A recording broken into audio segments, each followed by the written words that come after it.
Tonight, I want to talk about engine rebuilding, and that'll attract some interest. Everybody wants to rebuild their engine. I mean, oh my gosh, it's just the coolest thing that you can do. It's such a massive project, and it's really expensive. So I'm going to start off first by saying, why in the world would you want to rebuild your engine? And people say, oh, the car doesn't run right. Then tune it up. Help me out. Tune-up costs a whole lot less than a rebuild engine. Or they say, well, my engine's tired. It's got 98,000 miles on it. It's just tired. Engines don't get tired. Muscles get tired. An engine isn't a muscle. An engine's just a big chunk of steel and components that operate in a certain way. Your engine does not get tired. But there are 5 factors, 1, 2, 3, 4, 5, that have to do with the condition of your engine. Let's just go through those real quickly. Let's say it leaks water. Where does it leak water? Out of the water pump? Change the water pump. One of the freeze plugs is popped out. Change the freeze plug. You can replace all the freeze plugs in place.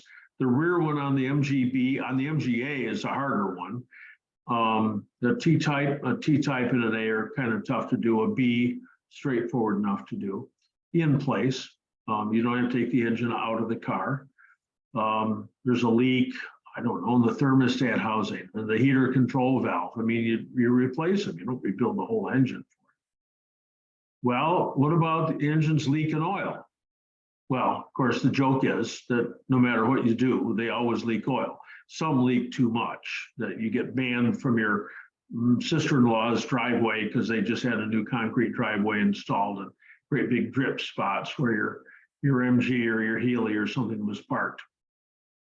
So you can do a lot to seal an engine up on the outside. You can change the front seal. You can change gaskets. Can't change the rear seal without taking it out. And some of the engines, the T-type engines, all the Midget A-series engines up through 74, and the MGB engines up through 64 don't have a rear seal. They need to be machined so that they leak as little oil as possible. So most cases you can take care of that. What about oil pressure? Well, that's a big one. That's a big one. You've got to have 65 pounds of oil pressure when you're running down the road. T-type, MGA, MGB, MGCs are less, V8s are less, but the engines that we are more commonly known for and have, you want 65, 75 pounds of oil pressure when you're running down the road. If the engine has developed a rod knock that hammers when you try to accelerate, you're done. You've got to rebuild the engine. It's got to come out. But anything other than that, you can put bearings in place. You don't even have to lift the engine up off the engine mounts. You could just take the sump off and change the bearings right in place. Not all of them, some of them, most of them. Again, it's a sort of a temporary measure, but if you put bearings like in an MGB engine, you put bearings in at 90,000 miles, geez, you can get up to 150 before you got to touch it again. You can't change the front and rear bearings on the crankshaft, just can't get to them. You got to take the engine out to do that. So you can only change 3 of the 3 center main bearings and the 4 rod bearings. You go, well, geez, I mean, does that make sense? I mean, shouldn't you change all the bearings? Of course you should change all the bearings, but it's a difference in price between a couple of $100 and $5,000. So, because once you take the engine apart, anything you look at, anything is faulty. Chain's faulty, tensioner's faulty, cam followers are faulty, cam is faulty, everything.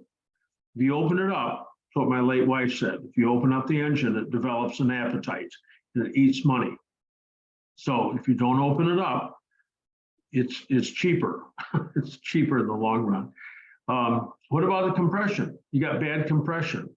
These are all following off your buddy that says his engine's tired. So this is the 4th factor. about the compression. So let's say the compression's real crummy. Maybe the valve is worn. Maybe there's a hole in the piston. Even if there's a hole in the piston, you can hone the cylinders in place, put different pistons in it, piston rings, bearings, put it back together in place, and it's a whole lot easier and a whole lot cheaper than rebuilding the engine. What about the camshaft? Okay, the cam wears. 1977 MGB cams wear real badly, although most of them have already worn out. Sometimes the lobes go all but round. You can't find it during a compression check. You have to actually measure the movement of the push rods. But you can tell because it seems to idle okay, but its speed, it just isn't there. Just doesn't have the power that it should. So even a camshaft you can change. You got to take the radiator out. You got to take the front cover off, and the chain and the tensioners.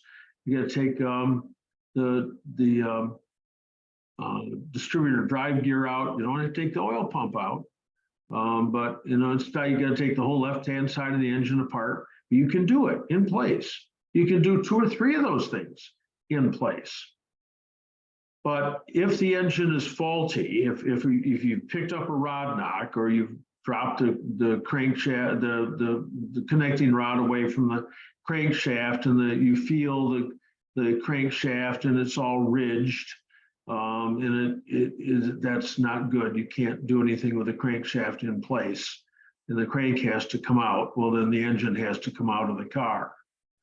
So at this point, you've got to decide, am I going to bail on the whole project? I mean, personally, and just take it to a shop, although there are fewer shops all the time. I just heard today about another one, which appears as though it's not going to be in business for a whole lot longer, just because everybody's timing out.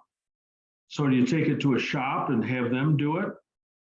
Have they ever done an MG before? Oh my, they build race engines. But remember, race engines only last for about 1 race. You want a shop that knows what they're doing. Those are few and far between. So then you say, well, maybe I'll take the engine out and I'll take it to an engine shop, and they can rebuild the engine. Then I'll put it back in the car. That's certainly an approach that you can take. Cuts down the price considerably. I think still the price of rebuilding an engine at the minimum is about $1,000 a hole. So that's $4 grand for a B engine, $6 grand for a C or a Healy engine. It's just expensive. And then there's the next step, and you can say, well, you know what? I think I'm going to do this. So I'm going to take this engine apart, and I'm going to clean up every single part, and I'm going to get the machine work done, and I'm going to put it back together. Now, this is the first engine you've ever done, and you've never been around anyone who's ever built an engine. Boy, the learning curve is really steep, but once you've seen one built and been around it, then it's like, oh, okay, I know what to do here, so forth. And there's always snags. It doesn't matter what you're doing. There's always little snags. So if you're going to do it all yourself, there's yet another sort of intermediate one here, in that you take the short block. That means the sump to the top of the block, not the head, or the push rods, but from the clutch to the front pulley, and you take that to the machine shop and have them install at least the crank and the pistons and the rods. Just give it to me like that back, and you'll put the front cover on it. You'll put the oil pump back in it. You'll put the sump on it. You'll put the head on it, so forth. So there's lots of different partial routes that you can take between just writing a check and getting the whole thing done and spending $7,500 or $6,500 or $5,500. It's a lot of money, because you got to, if you got the engine out, you got to do clutch for sure. You got to do mounts. You're not going to do mounts just on the engine. You can do mounts on the gearbox. Geez, as long as the gearbox is there, you might as well change the oil seals on that. Oh my gosh, we got mission creep. And you'll end up doing a whole lot of all these extra things. They all probably need it. But let's say you decide to take the engine all apart yourself. You're going to rebuild the engine yourself. You need as much information as you can possibly get. There are a number of books out there. There's the factory workshop manual. There's the Haynes manual. There's some videos. Just get the information. Read, read, read. Just get it complete. So you've read a lot of it. And then take the engine apart one part at a time. And whatever you take off at one time, do to it whatever you're going to do to it right then. Where do you start? I don't know. Where do you start on the engine? They got the engine out of the car, take the valve cover off. What are you going to do with the valve cover? Can't sandblast it. That's a real bad idea because it's got the little pieces of fabric on the inside that are swedged into place, and the sand will get into those. That's to cut down on the vibrations you might get on the inside of the valve cover. T-types don't have that problem. I don't think A's have got that problem. B's do. Anyway, what are you going to do to it? You're going to clean it up. You're going to strip it. You're going to chrome plate it. You're going to what are you going to do to it? Whatever you're going to do to it, do it, or get it in process. And as soon as that's all set to go, then take off the next part. Which, if we're looking at the top of the engine, it's like, well, let's take the valve train off. Okay, why not? I mean, you can start there. And so you slacken off the valve train, you get the valve train all off. What are you going to do with that? You're going to send it out to, what's that guy called? The rocker doctor? Something like that. He can repair all that stuff. There's a lot of people doing little tiny parts. There's the damper doctor. If your front damper is crummy, he can restore that. But it's the rocker doctor, something like that. Anyway. What are you going to do? You order up a new shaft? Are you going to get new bushings in the rockers? Whatever you're going to do, get it organized and clean up every single piece. Wait until whoever lives in the house with you is gone, and a lot of that stuff cleans up in the dishwasher really nicely. It also takes all the oil off it. You want to get the oil back on it so that it doesn't rust, so forth. But just take each part at a time, get it apart, get it reassembled and into a bag, clear plastic bag, so you can see what in the world's in there, and do it. So you take off the cylinder head. Now, chances are you don't have valve grinding equipment. Chances are you got to send that out to a machine shop. They have new guides installed and umbrella oil seals, and a triple cut valve job. Maybe this is the point that you've already decided that you're going to make an improvement on the engine. You want it to make it go a little faster or something. Remember that there's another formula here that I use all the time, and that is dollars equal power times reliability times efficiency all over emissions. So if you don't move the dollar sign, dollars remain constant, and you want more power out of the engine, either the reliability is going to fail, the efficiency is going to fail, or the emissions are going to go up. But with the addition of dollars, you can do almost anything. You can make it run powerfully, reliably, efficiently, and not smog a lot. So there's a lot of stuff available to you if you just start pumping the dollars in. But it can end up being a lot of dollars. You've got to decide that when you're going through with all this stuff. And just because the part says it's a race part in the catalog doesn't mean that it's for your car. I mean, some of those pieces are very expensive and they're not suitable for a car around town. A light and flywheel or aluminum rockers or things like that. That stuff shows up in different vehicles for different kinds of applications where you want to go real fast. And that chances are that's not what you're going to do if you're restoring an MG to drive around town, drive your family and your wife in. Even if you get into it and drive it to Katy, Texas, your MGB, drive it to Katy, Texas next April to the MGB national meet. you still don't need a race car. You just need a car that's reliable. So one part at a time, and just keep taking more and more parts off. You got all, that's why I've got this scheduled for right now. You've got all winter to get this done. But don't wait, because as soon as it gets to be springtime, the machine shops start to stack up with all kinds of work. So you might say, well, you know, the distributor's kind of, you know, it's pretty tiny and it's really critical, and I don't want to do that. So I'll send it off either to British Vacuum Unit or Advanced Distributor.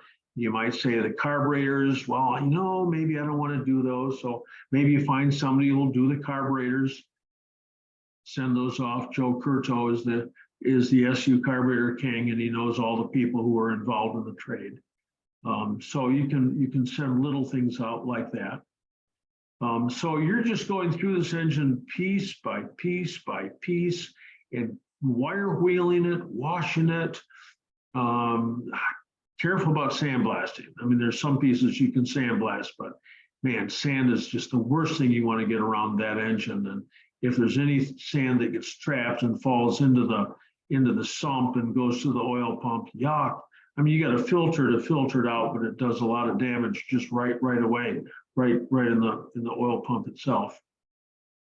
So it's step by step. I got a call this morning from Guy St. John from Ann Arbor, one of the couple of shops left in Michigan. And he said, make sure to tell them don't use black forma gasket. So I'm here to tell you, don't use black forma gasket. He said, it's got applications. He said, but after it's been in place for years, it's like trying to get mortar, concrete off. It's just awful. So when you're going to put the engine back together, use grease on gaskets, on anything that's going together that might have to come apart again, or anything having to do with water. So that includes the heater control valve, the gaskets, the gasket there and the bolts, the thermostat housing, the water pump. And then there's a couple of things you want to grease so that if you have to take it back off again, if you have a problem in the rebuild, it comes right off. And that would be the sump gasket. So the bottom of the sump gasket, the pan gasket, you adhere to the pan with Permatex, the right stuff, or Ultra Black, not Forma gasket. Anyway, you put that between the gasket and the sump, but on the top side of the gasket, you just use grease, so that after you've tried to get oil pressure prior to starting the car, and you've tried for 10 minutes, and you finally decided that something must be wrong on the inside, you don't have to hammer the sump off the bottom of the block. You just take all the bolts out and drop the sump down so you can get to the oil pump and see what you did wrong. So the oil pump gasket also gets grease. And then the front cover, trying to get it going, you spun it over, it's got great oil pressure, won't start for love nor money. You're sure you got the timing, the ignition timing right, check the compression's in the toilet. You made some mistake on putting the chain back in, it's out of time, that the cam timing is wrong, so you got to take the front cover back off. So if you put gasket goo between the gasket and the front cover, but grease on the back side of the gasket where it meets right up with the front engine bearing plate, then you can take the front cover back off, and you don't have to worry about tearing gaskets or scraping an old gasket off and getting bits of gasket down inside the sump where it's going to float around and become one with the oil. Then you use Ultra Black, something like that, on everything else. The front tappet inspection cover on the MGB is a real source of leaking. So in some gasket kits, there's a very thick orange gasket that's used for the rear side covers, the side cover, because it's got a trough in it. You can use gas, you don't have to use any gasket go on it, but if you want to use that ultra black, you can. That fits right in. But the front gasket has to be a thin cork gasket, the same gasket that they'd use on an earlier MGB engine, like a 3-main or an MGA engine, very thin piece of cork. And a lot of those aren't sized right. They come through and they're too small. So just go to Napa and buy a piece of sheet cork and cut a piece out of it, make it nice and wide all the way around the outside, gob it with ultra black, so and then tighten it up so it doesn't leak.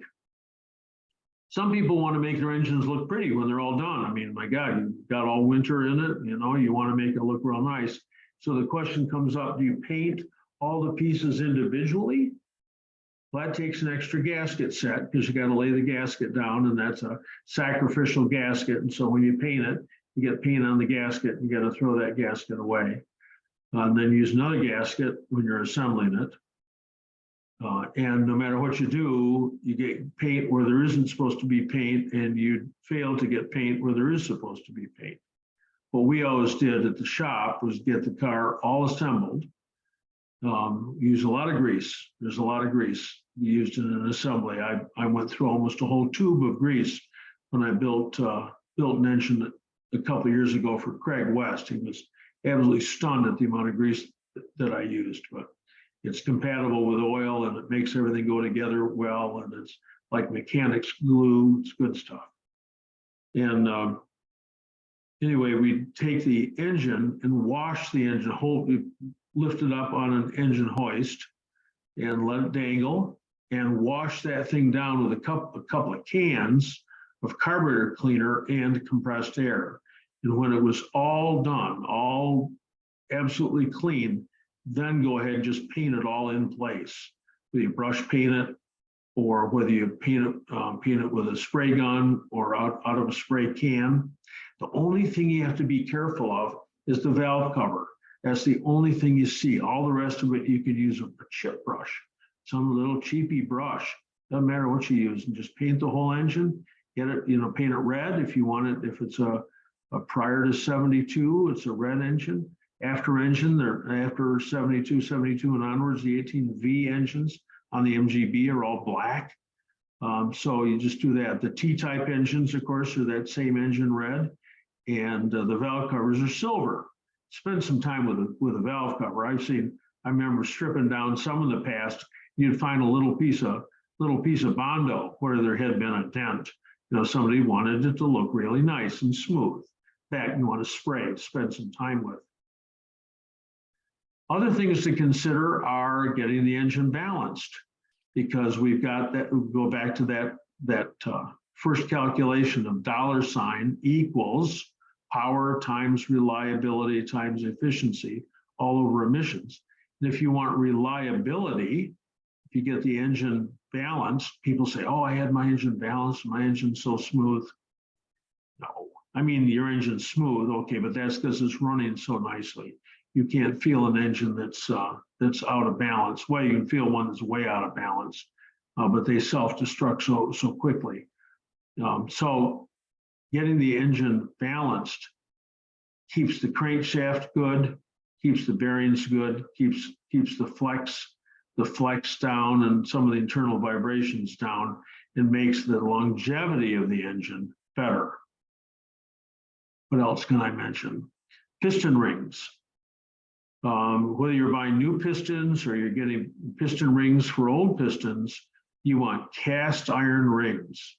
So the 3 manufacturers in the United States that make cast iron rings.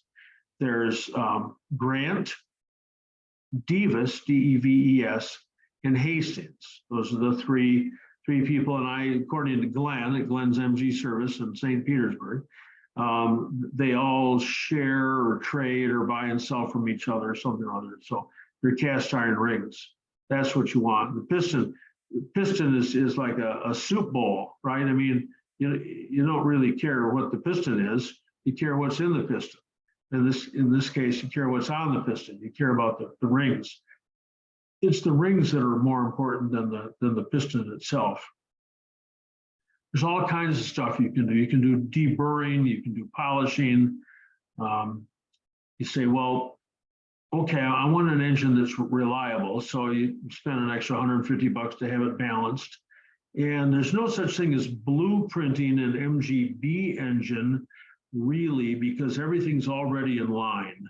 There are other engines that are just the assembly is and matching of ports and things like that are just abominable. But MG engines are pretty good right off the line. So blueprinting an MG engine isn't difficult because everything fits. The oil galleys in the engines. Now on the T-type, you've got screws that fit into either end of the main oil galley. Those screws come out. You got to get them out. But on the A series engine, the little one, the Midget engine, and on the B series engine, the bigger one, on the MGC engine, the Midget 1500 engine, those all have, the Midget 1500 has pipe plugs in it. But the rest of them have got brass plugs, and they've been swedged in with more force and power than you've got, and they've been sized real carefully. And if you either try to save the old ones to refit them or buy new ones, and the new ones are off by 1/10,000th of an inch, they can pop out after they've been installed. So I would encourage everyone to replace the oil galley plugs, the brass oil galley plugs, with a 1/4 inch and 1/8 inch NPT Allen driven set screws. So you can tap the whole, tap the whole block out. That takes a while, but do that, and then it won't leak, at least out of those orifices when you're all done. I had a picture on that in the email that I sent out, showing a drill with a tap on the end of it. That's creepy. You got to know what you're doing. that goes real fast. You can cross thread something really carefully or bugger the threads up. But in that case, it was a 1/4 28 tap into the front cover on like an MGA or MGB. There's a couple of self-tapper holes in that front engine bearing plate. But all the holes in the block and all the holes in everything else, you want to chase the threads and you want to chamfer all those holes. Put a V on it, just with a chamfering tool in your drill, just so there's no raised spots. Use a sandpaper block with, I don't know, 80 grit, 100 grit, 180 grit, someplace in there, and sand every plate. Just make sure everything is like really, really clean. You want everything just as clean as you can possibly get. And you want to make sure that everything you go to fit is going to fit right back in again without any difficulty at all. Because when it comes time to assemble the engine, all the subunit assemblies have been built. Everything is clean. Maybe it's been under, you've got it under some plastic or under several pieces of plastic or in baggies or something or other on a tabletop. Because building up an engine, even if you have all the parts there, I've done this. I've done this in Altoona twice. I've done it in DC once, building an engine off-site. Done it in my shop scores of times in front of other people, tech seminars and so forth. All the parts are laid out, and you don't want to have to stop when you start assembling. You don't want to have to stop and oh my gosh, I got to thread this hole. Oh, I can't find this bolt. Oh, the threads on this bolt are screwed up. No, you get all that stuff sorted out beforehand. The more time you take with everything, and the more you look at everything, and clean it, chase the threads, wire wheel it, the more you're going to find where things are broken or distorted or don't fit, and then you can sort that stuff out before you get to the main engine assembly. I have a set of instructions for assembling an MGB engine and a T-type engine. And if you want a copy of those, I'll send it just on email. And I can send that on email. So if you want a copy, just send me an email that says, I don't know, engine instructions, something like that in the subject line. And then the next couple of days, and I'll go ahead and forward to you the information I have about building engines. There's a lot of information there. Couple of sessions ago, longer ago than that, we had some people on that were really, really good at building engines, two different times. And there's all kinds of hints and tricks and so forth, but I expect we're going to pick up some of those as we start to go through the chat. So that's about the size of it. Know why you're building the engine. It's not because it's tired, it's because you cannot repair whatever the problem is in situ. I guess modern it's in situ, but anyway, when I took Latin, it was in situ. Decide if you're going to make any changes or improvements, or for instance, between 1971 and 1972, the number of springs on the cylinder head are cut from 2 to 1. The chain is changed from a dual sprocket to a single sprocket. And the lifters, which are the cause of those things being really extra heavy duty, the lifters go from these great big heavy lifters to these little short bucket lifters, 2A13s that were used in the Sprigid engines and longer push rods. You can put those in with an MGA, put a single spring in with that, so you get less internal resistance. So anything like that you want to do, get sorted out beforehand. You're going to put an MGB clutch on an MGA engine. Think about it first, get everything all set up, so you don't end up with the engine half built and then go, oh my gosh. I know a guy who was putting together his MGA engine and failed to put the bolts in the back of the crankshaft. Not an uncommon problem, but he had used some sort of super duper, never leak, maybe it was black Formagasket, I don't know, on the pan on his engine.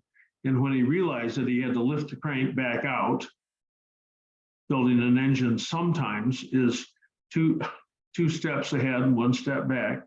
When he had to take the sump back off to get the crank out, to put the bolts in to hold the flywheel, the sump wouldn't come off. So he ruined the sump, taking it off the engine. So just pay attention to what you're going to do, because you don't want to change course in the middle of the project. So enough for me. I can talk on for a long time about this, but I'm not talking about piston diameters, or 18 thousandths is about the size you want on the ring gap, not the 12 thousandths they tell you in the book. There's a lot of information to pass along, but that's kind of the overall, which one of those 5 factors you're going for, which combination of factors you're going for. Are you going to just take it to a shop and write a check? Are you going to do it all yourself? Can't grind the crank yourself, probably. So you're going to get the crank ground and assemble the bottom of the engine yourself. You're going to let the machine shop do that. It's always a balance of knowing what to do, how long it's going to take, what it's going to cost, so forth. And it is the most complex. You think an overdrive's complex? You look in there, and first of all, you don't understand how it works. You're looking at the planetary gearing, and you got the planet gears with planet wheels with stepped gears. It's like all these little tiny pieces. That's way past the engine. That's just transferring motion. The engine it changes the energy from gasoline into rotational force. And if anything is wrong inside the engine, it's immediately obvious. And it's so sad to have to go back into an engine and redo something. So make sure you know what you're doing when you start off. All right, there, that's it. All right, so people probably have some questions about engine building, so I'm happy to answer those before I get into the chat section. John? Yes, Fred. Talk about like the lifters. They've been notoriously bad for a while, but I guess the APT lifters are good, the nitride stuff, things like that. Talk about parts. Parts quality. So there's a lot of places you can buy parts. and you want to go on the. Sometimes you want to go on the forums, and sometimes you don't. You know, it's difficult sometimes to separate the wheat from the chaff on the forums. But and because I'm not involved all the time, I don't know, you know, which parts right now are good and which parts are bad, and from which suppliers. Generally speaking, the more money you pay for a part, the better it is. Not always, but generally speaking. So the lifters that Fred's talking about, cam followers, the bucket lifters, for instance, you might be able to buy a set for, I don't know, I'm just making up a price, $150 for a set of 8 from a regular supplier. And then you go to APT and it's like $425. And you go, what? I'm not going to pay that.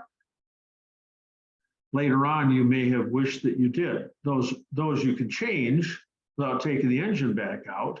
But if they fail, they also wipe out the cam. So, you know, APT, Advanced Performance Technology out of California, David Anton. He and David Vizard together collaborated on the book that comes out under Vizard's name, Tuning the A-Series Engine. David really knows what he's doing as a cam grinder.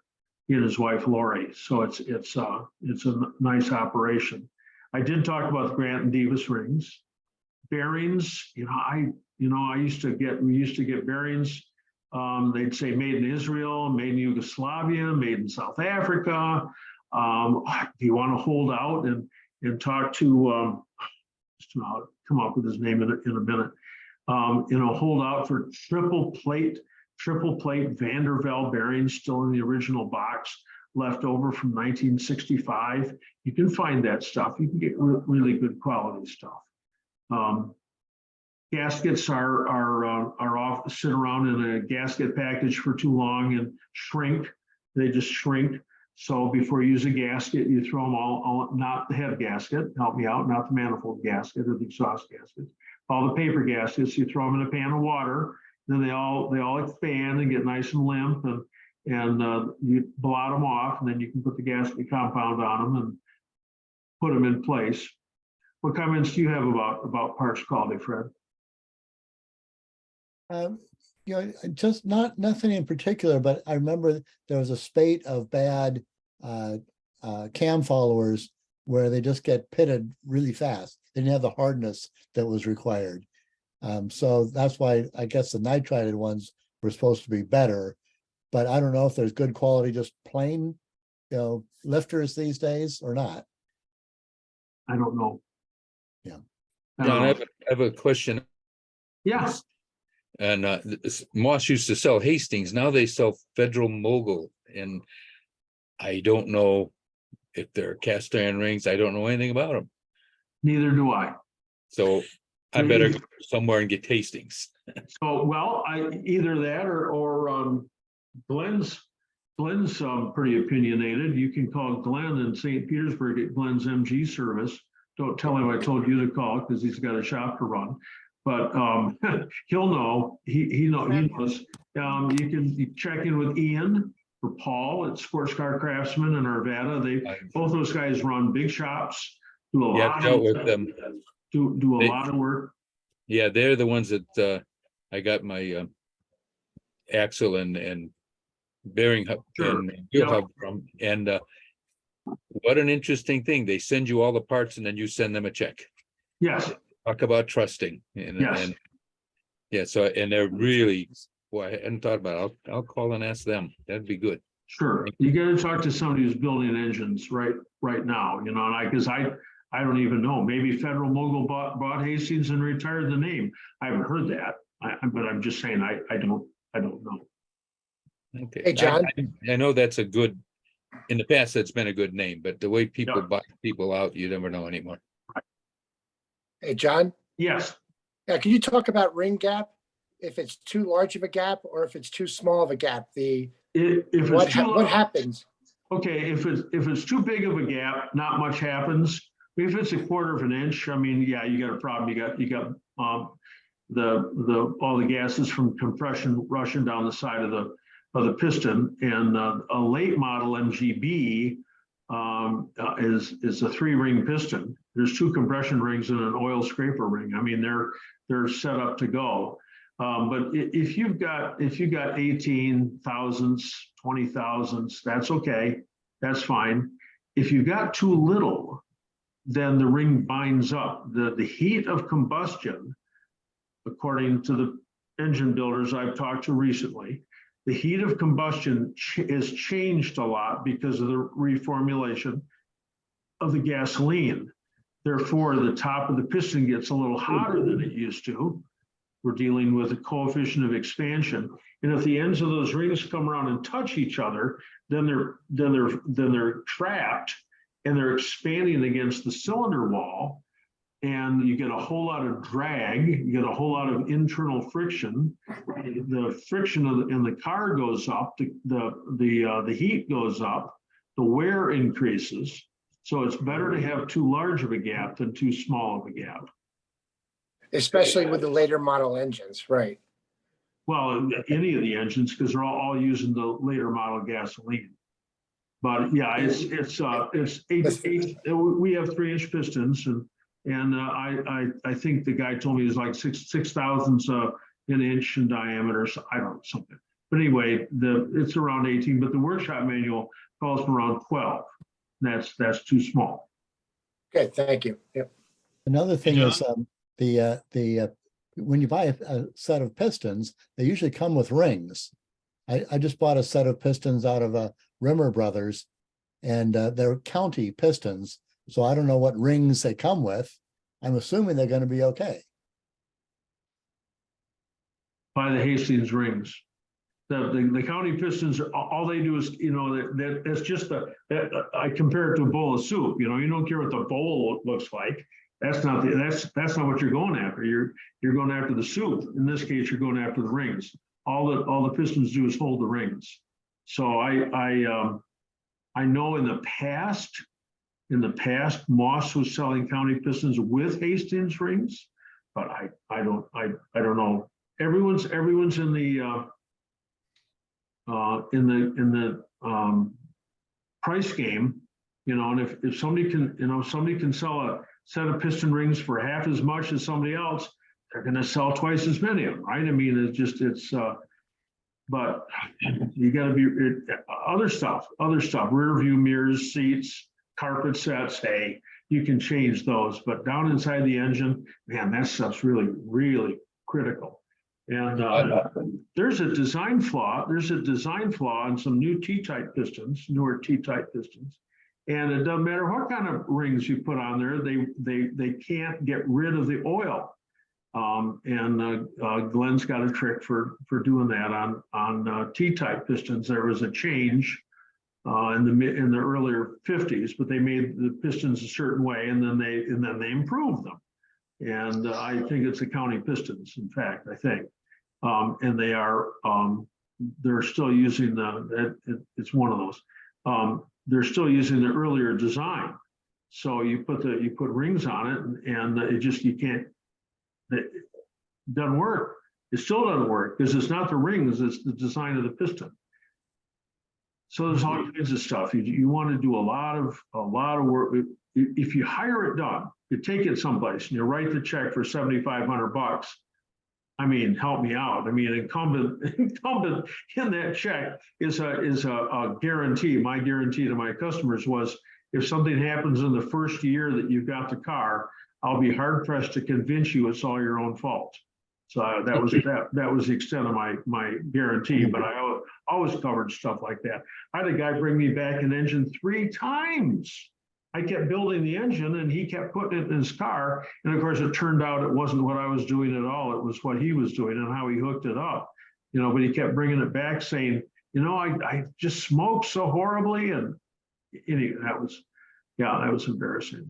I still have the gaskets, air cleaner gaskets that caused that in my shop of horrors. Yeah.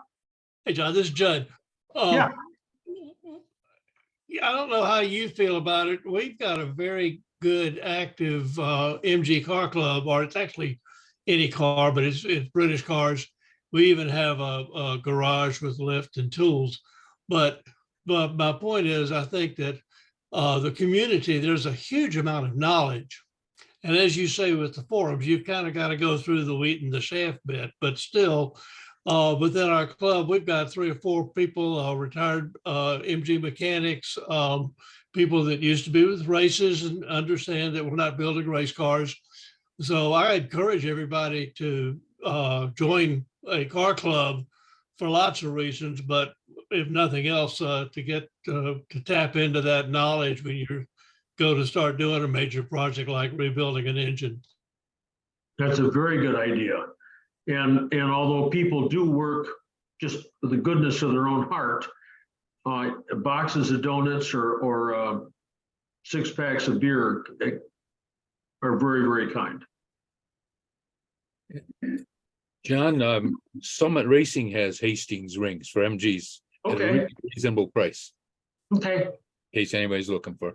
all right, John, yes. you talked about changing connecting rod bearings and main bearings from underneath the car. Yes. What do you do for bearing sizing? Is it just a stock Well, bearing? you take it apart first. You have to take it apart. You drain the oil out and then take the sump off. And there's 5 bolts around in the front on that's a chrome bumpered B you got. So it's if the mounts are still reasonably good, you can get those front 5 bolts out. Getting them back in is a trick with screwdrivers and pliers, but it's still easier than taking the whole engine out of the car. You get the sump off, you take one of the main caps off, you take one of the rods apart, you read the back of the bearing, and it's either got a factory number on it, 13H or something or other, 12H.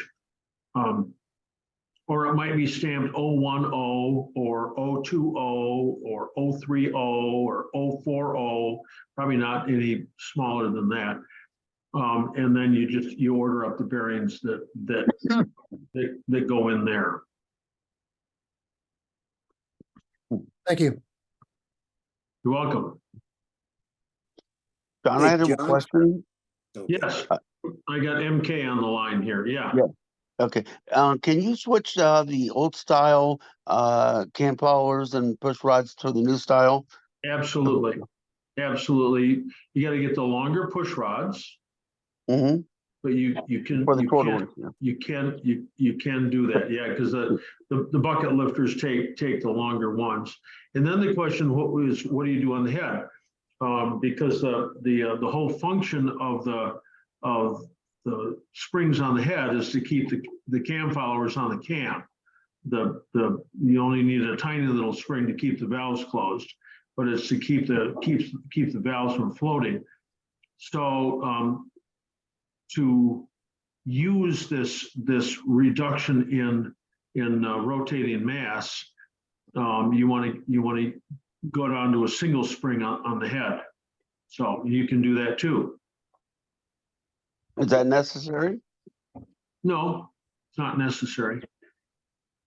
The longer the push rod, if it's fighting 2 springs, it might bend sooner than not. But in my whole 50 years of dealing with MGs, I don't think I've seen more than a couple of bent push rods. Okay, thank you. You're welcome. Hey, John, Yes. a quick question on valve. I have a 1500 MG and I want to put umbrella seals on, replacing the O-rings. Can I put the umbrella seals on all the valves or just the exhaust? You'd put if you were going to choose which 4, you'd put them on the intake. Because that's where the vacuum is and that's what sucks the oil into. But if you're going to put it on 4, you're going to put it on 8. You got a 1500 MGA? Yes. Yeah, those are Felpro, FELPRO, 70373s. Thank you. You can go to Napa and ask. They fit like a 1965 Ford truck, or I don't know, but anyway, it's not uncommon. And the Felpro box comes with a couple extra ones because they assume you got a V8, and it also comes with some little prophylactics to put on top of the valves. So when you push the umbrella seals, it doesn't damage the seal as it goes past the cutaway in the valve for the collet. So, and you can put those on certainly with the head off, certainly, but you can install those with the head on too. All right, can I have that number one more time? 703? 70373. I think Thank that's prefaced with a double S. SS 70373. Thank you, John. You're welcome. Hey, John, I just had a little trick there that when I did the bearing roll in, those front bolts by the cross member, I went and bought myself a cheap 1/4-inch drive 7/16 socket and ground it down real short, and it worked just perfect up there. Okay. Yeah, I got some really, I've got a 1/4-inch snap-on tool set that I had to, probably trade for a paycheck.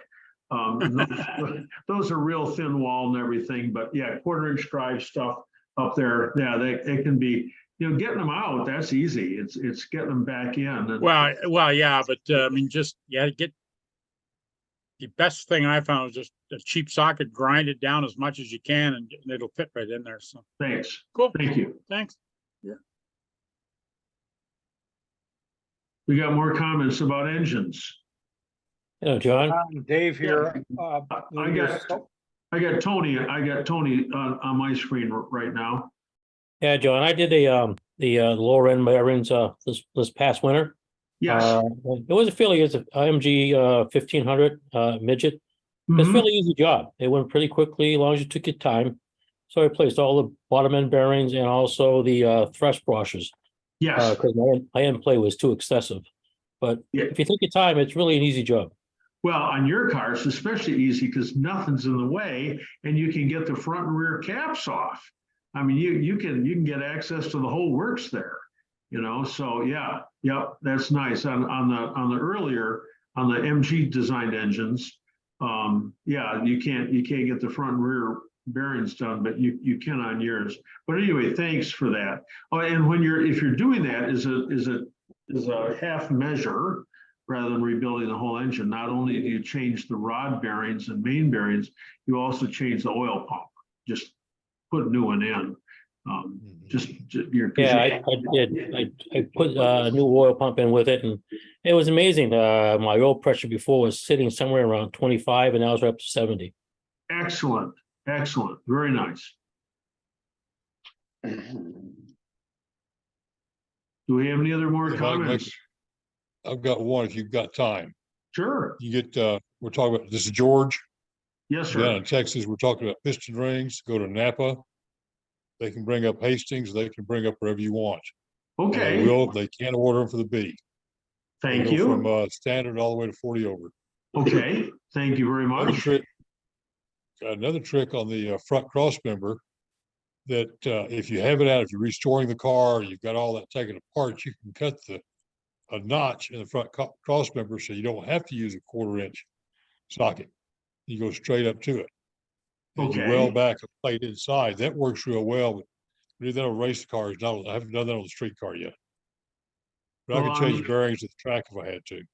On the MGA twin cam, which you can't reach anything. You can't adjust the carburetors. You can't adjust the timing. I mean you can obviously, but it's really difficult. It's really difficult. They got holes drilled in the frame so you can go up and access the bolts on the sump.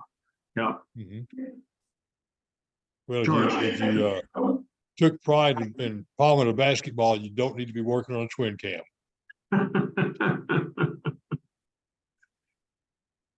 Thank you. You're welcome. Thanks. Any more news or notes about engines? Hello. Yeah, Hello. Yeah, I got Richard Thompson here on the screen. Hello, John. Good evening.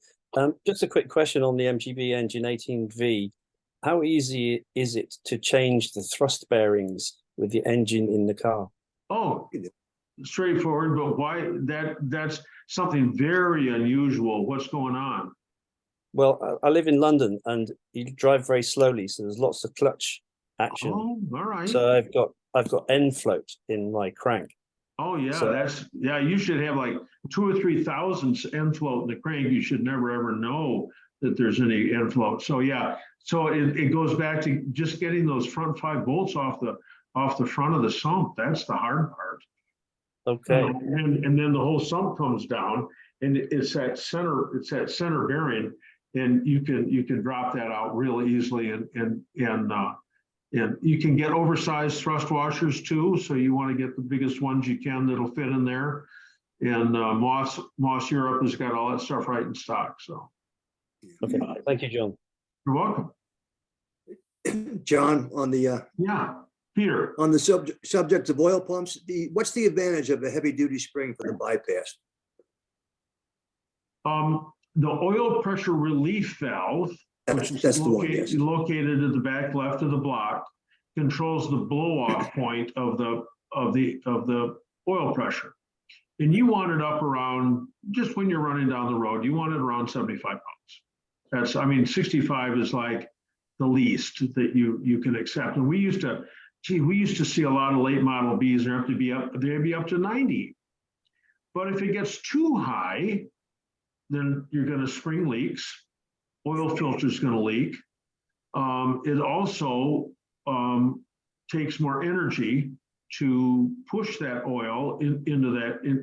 You're not compressing the oil, but it takes a lot more energy to create that pressure, and it will stress the chain, because it's run off the camshaft.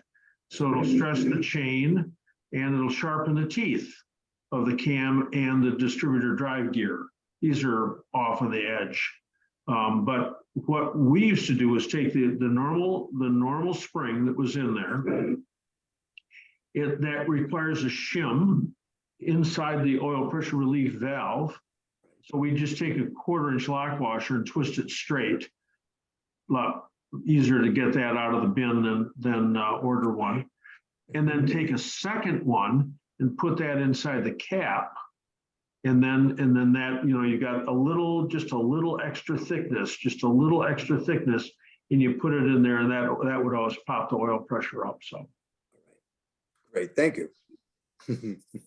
Yep. And if you've taken your block to the machine shop and they've drilled out all the brass plugs and they've put them back in, or worse, you have, and you think, oh, why didn't I put a mark next to that one? There must be a plug in that one.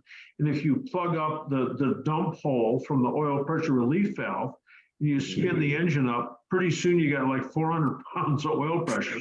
Not for long. It blows the it blows the either wrecks your gauge inside the dash or blows the oil filter apart. Yeah. So that oil pressure relief valve controls the upper end of the oil pressure, just like your thermostat in the cooling system controls the upper end of the temperature. It opens at a certain point, nothing to do with the bottom end, but it controls the thermostat controls the bottom end. The oil pressure relief valve controls the top end. So, Thanks. Hey, John. Hey, John. Talk about the honing of the relief valve. Okay. You got a picture of it. I have a picture of it. So if you're doing your work at home, and you're like lapping your valves, which isn't a bad idea, even when it comes back from the machine shop. So just get a lapping tool and lap it in. You can go to Napa. Napa is my favorite spot. And you can buy valve lapping compound, and it's sand. It's sand in a sort of watery solution. So in the case of the oil pressure relief valve, I had a dowel, and then on the end of the dowel, I had a piece of rubber hose, and that fit down inside the oil pressure relief valve. And I put some of that lapping compound on the end of the oil pressure relief valve, and then used the dowel and zip, lapped the oil pressure relief valve into the block. But you do that before you do any cleaning. Because you don't want to do it afterwards. I mean, there's a filter between that and and the bearings, but yeah, I think that's about the first thing that you do in my engine list of rebuilding the engine is lapping in that oil pressure relief valve, just to make sure it's okay. Just, if there's a problem with the seat or problem with the valve, it shows up right then. You don't have to find it later. John, can I ask you a question on the valve springs? Yeah. Okay, you said about on the MGA about going to a single spring instead of a double. Yes. Are you changing that spring to a different part number? I've only done that a couple of times, and I think you just leave the outer spring in place. You take the inner spring out. I think. I'm not sure. Is Barney, are you on tonight? I don't know if Barney Gaylord's on or not, but that's a good question for Barney. Well, I was wondering because, there's, for checking those springs is for the height and the tension on there. Right. Now, that inner spring, wouldn't that add more tension to that valve? Oh, yes. But on an MGB, No, MGA. I know, but on an MGB, which uses dual springs, just like an A does, same springs. In 72, they drop out the inner spring. Is the outer spring the same? Probably not. It's probably a little stiffer. Hey, just check your catalog, it'll tell you. Yeah. Barney They just don't joined. give the tension, they don't give the amount of tension it takes on there for the pressure on those springs. They just give you a part number. That's available in the workshop manuals, and that's a good question. So if you call me, when am I going to be at the shop? I should be there most of the day tomorrow. If you want to call, I can take a look up on that. You know what the spring tension, you know what the rate's supposed to be on your MGA, because you got the workshop manual, and I got the B manuals at the shop. So if you wanted to call me tomorrow, I could tell you that. Okay, one more question before Yes, I go. Have you ever used a few years back, probably about 15, when I rebuilt a 71 GK, I went ahead and sent the tappets and the camshaft to Delta Cam, and they went ahead and ground the tappets and hardened those tappets on there. What's your thoughts on that? if they still do that, sure, that's a whole lot less. And who's they're talking to about Delta Cams? And they loved them. Was that Glenn? Somebody, no, I was talking to Guy St. John, I think, and he just loves Delta Cam. So we used to use a place in California, Washington State. We used to use Webcam, WEB, Webcam, and it ended up being a wholly owned by women, which is so strange in the automotive world to have anything that's owned by women. But they'd regrind the cams, and they would, I think for a while they resurfaced the lifters. So it's a game that you play with cost and quality. Yeah. Thank you. You're welcome. Hey, John. Yes. Don. Hey, you were talking about oil pressures, and I was wondering, what do you think of the difference between an MGA and MGTD? I know the engines are basically the same, but at idle and going up, are they also the same? Not at idle, and it doesn't matter where they idle. MGB engines, MGA engines, that B series engine, often will idle around 45 pounds, unless it's August and you're in a hot parking lot and the engine's already been running for 2 hours and you're idling at 700 RPM, and it can fall down to 15 pounds. Who cares? As long as the instant you touch the throttle, it pops right back up to the blow-off pressure. And the T-type engine, the blow-off pressure is 75, and on the B it's 75. Now the T-type, there's a whole lot of reasons why the oil pressure is not accurately represented on the dash. There's a, in the earlier T-types, the oil pressure is read from the head, where there's an enormous pressure loss. So immediately you're reading 20 pounds less than what's really going on. And then when you read it off the bottom on the TD2 engines, TF engines, you still have an enormous pressure loss right at that external line, that 1/8 inch capillary line that carries the oil up to the rockers. And what we used to do is take that top bolt, tap it inside of it 10 quarter 28, and then get a Holley carburetor jet, copper or the brass, about 62 thousandths, around 62 thousandths, which has got a quarter 32 thread, but it's brass. So you can turn it in there, it'll conform. You can make him behave. And you screw that in. Now the oil going to the rocker assembly is a lot less, and the oil available in the bottom edge on the bearings is a lot more. And you still have plenty of oil at the top end. Those T-type engines are just inside the valve cover, they're just awash with oil. Oh my gosh. The racers have told me, now how do they know? I mean, but they'll say, oh yeah, well the valve cover will fill up with oil on a real heavy duty race. So how would you know that?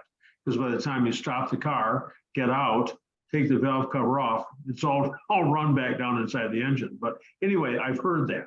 And anyway, they get plenty of, the T-types get plenty of oil up there, even reducing it to that Holley jet with that 62 thousandths orifice. John? Yes. Yeah, one other question. I was on a Zoom meeting maybe a couple of months ago and asked about the rear transmission. I bought some, I guess they're called the rubber things on the rear transmission. This is for the T-type. For a T-type. And right. What is the best way to replace those? Mine are, looking at them, they look hammered. Seats come out, floorboards come out, tunnel comes off. Maybe, I don't think you got to change. I don't think you have to take the drive shaft tunnel off. And then you might have to separate the drive shaft, put a jack underneath it, jack it up high enough so you don't bend too much of the firewall, and slip them into place. Okay. That sounds good. Thank you, John. Happy birthday. Oh, hey, that's real kind. Thank you. Yeah, I get a lot of notes on my Facebook. Oh my gosh. Yeah, I got 2 lines about turning 75. One is that life is like a roll of toilet paper. It runs a lot faster at the end. But that's a shitty way of looking at life. The other one is a fuel gauge, right? I mean, you got let's see, you get full, 3/4, half, quarter, and empty. Well, on an MG, empty is somewhere in here, right? It's usually below quarter, and sometimes it's even past empty.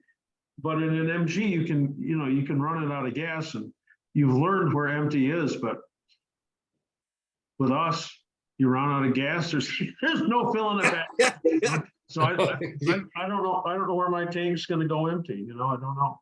See. Well, you get the wooden stick and stick it into the gas tank. Okay. That's what you do. I'll have to see if I can make that fit with me. Yeah. Okay. Thanks, John. Hey, you're very welcome. Hey, John. Yes. It's Marty. I put up Google Docs of your MGA 1500 engine rebuild tips and the MGB rebuilding checklist. Is there a T document that I should go digging for? I've got that, but I can't. I don't see it in my pile, but okay. Yeah. There's only 1,150 documents in there, so that's all. All right. Okay. Thank you. Yep, they're up there now. Hey, John. So who is Marty? Marty's my assistant. So, Okay, I was wondering if she's your daughter. no, she's my assistant. She has her own family and a husband and kids and Okay. trials and tribulations as I have mine. She's doing a great job. Very Thank kind. you. Thank you. Thanks. Yeah, fortunately, we don't live very far apart, so we can see each other in person from time to time. I just saw a picture of her dad. He's older than I am. By 8 years. Yeah, okay. Oh, we're at 20 minutes after 8. I'm happy to answer some more questions about engines. If you got them, I'll do it. Otherwise, I'm gonna go over to chat. Rob. Can you hear me? Rob, Yes. yes. I'll do one, John. I was on Rob M here for just a second. Yep. So yes, can you comment on the gaps on the rings? Not the distance, but the alignment. Because I've always been told, hey, you don't want to have all the gaps aligned between the various rings. Yeah, so if you got, this has to do with compression rings. So if you got 2 rings, they're 180 out. If you got 3 compression rings, they're 120 out. If you had 4 compression rings, even the MGB 5-ring piston doesn't have 4 compression rings, but if you had 4 compression rings, they'd be 90 degrees out. And so then where the oil wiper ring stuff is, that doesn't matter at all?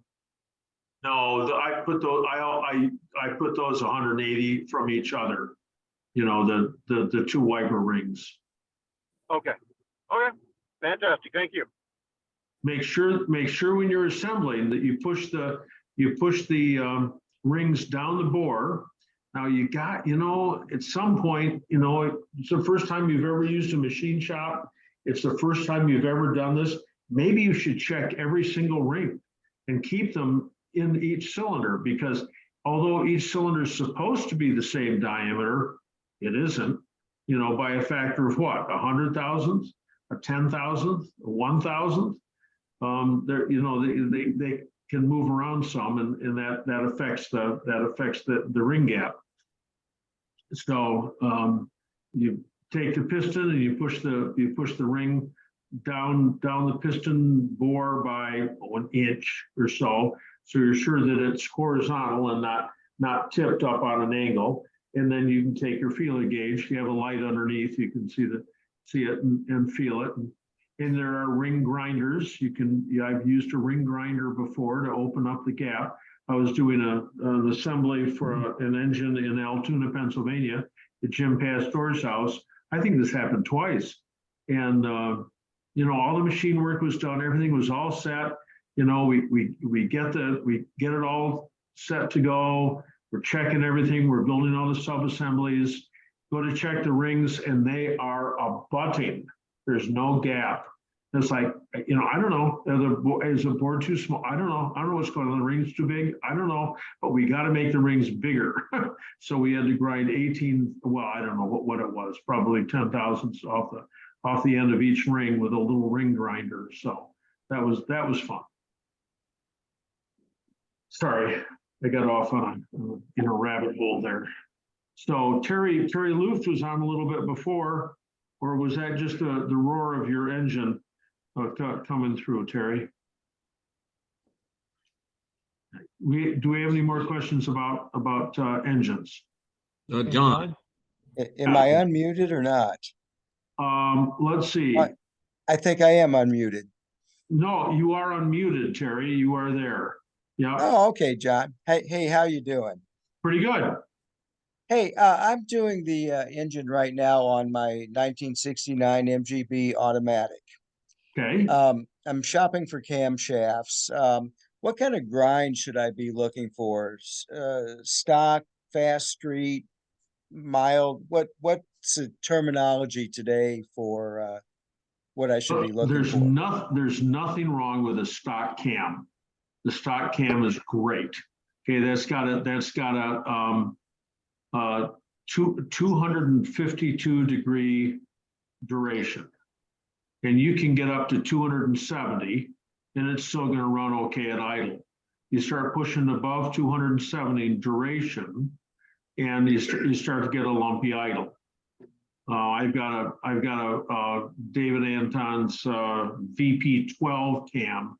I don't know what that is. Maybe that's a 280 or something or other. It's 60 miles an hour. Oh my God! I put my foot down, it takes off like a rocket. But around town, it sounds like I can't tune my own car. It's just awful. So it's just it's like what kind of driving do you want to do? If it's just high speed, if it's an automatic, it's probably around town. I just use a standard stock cam. Okay, I think I've used his VP11. Yep, that's just a little. That's like 260 or something like that. Yeah. His VP10 is the 252. So And he's out of the 11s right now. He's having some issues with his manufacturing, and but he does have stock cams in stock. Okay. So yeah, I was trying to decide which way to go, but I appreciate it. Yep. And hope to have the automatic ready for Katie. Hey, great. Okay. Well, we'll be there with 2 automatics, Carol and her C, and hopefully me and my B. So Terry was due in Corvallis, Oregon. I don't know, was it 8 years ago or something? A while. And he'd had rotator cuff surgery and on his right shoulder, and the doc said, whatever you do, you cannot use your right shoulder. And Terry says, so I'm driving to Corvallis, Washington. How am I going to get there if I can't shift? And the doc says, I don't know how you're going to get there, but you cannot use your arm. So Terry started looking around. Actually, Carol probably was looking around for a right-hand drive car. Not only did they find the right-hand drive, but they found an automatic on top of it. So, yeah. Well, I still love that car, and it's getting a whole front end restoration right now. So Great. It's in the shop, and that's our main project. Great. I got to stop down and see you sometime. Take care, John. Hey, John. Yes. This is Tom, South Carolina. How are you? Hey, great. I've got a question. I'm going to be slipping an engine back in. I left the transmission in when I removed the engine. And I talked to several people, and they all kind of like say, well, that's terrible. It's hard to get it all lined back up. You'll have an issue and everything. Can you give me any advice about sliding my engine back in? Absolutely. What car are we dealing with? The one behind you there, the MGA? That's correct. I've got a 57 MGA 1500. Take the front pulley off the engine. Okay. It's just a whole lot easier. Well, the radiator's out. No, it has to be. But take the front pulley off. It just getting it in there. Getting it in there is just a real bugger. And once you clear the timing marks on the front cover, make sure that you use a pair of pliers and get the timing marks straight again before you get it too far. Anyway, you lower the thing down, you get you got the first motion shaft stuck out, you got it in gear. The car's sitting still, you got it in gear. You bring the thing down and you look at the front of the gearbox and the rear of the engine, and it's not going to go like this. It's not going to go like this. Yeah, it'd be absolutely parallel. And you just keep looking and looking and adjusting the position of the engine. God, Moss sells these things with a crank on them, and you can tilt the engine. I've got that. It's so easy for that. And I never realized that the front where of the transmission going into the drive shaft, that this one slides out. I thought it had a universal joint, and I kept looking. I said, how can I get to this universal joint? And then someone said, well, it just slides out, and it came right out. Now, the car has been in body. It's like a frame-on restoration. I'm doing. I had a fire in a garage, and it kind of like toasted everything, So in putting it back in, what I'm thinking is if this painter, when he moved the car around, had it changed the transmission spline, it may have rolled or something, That's okay, because you're just going to put it in gear. You're going to put it in gear. Okay. And you're gonna, once you get it past the point with the grill, the last thing you put it in the car on an MGA, anytime you're working on it, the last thing you install is the grill. So you got the grill open there. Right, exactly. You reach through it, you put the front pulley back on it, and then you can put your it's a 1 5/16 nut, that starting dog. And turn it from there. And just turn it back and forth, just a couple degrees, just back and forth, just back and forth until it catches the spline. You got to turn 1/10 of a turn.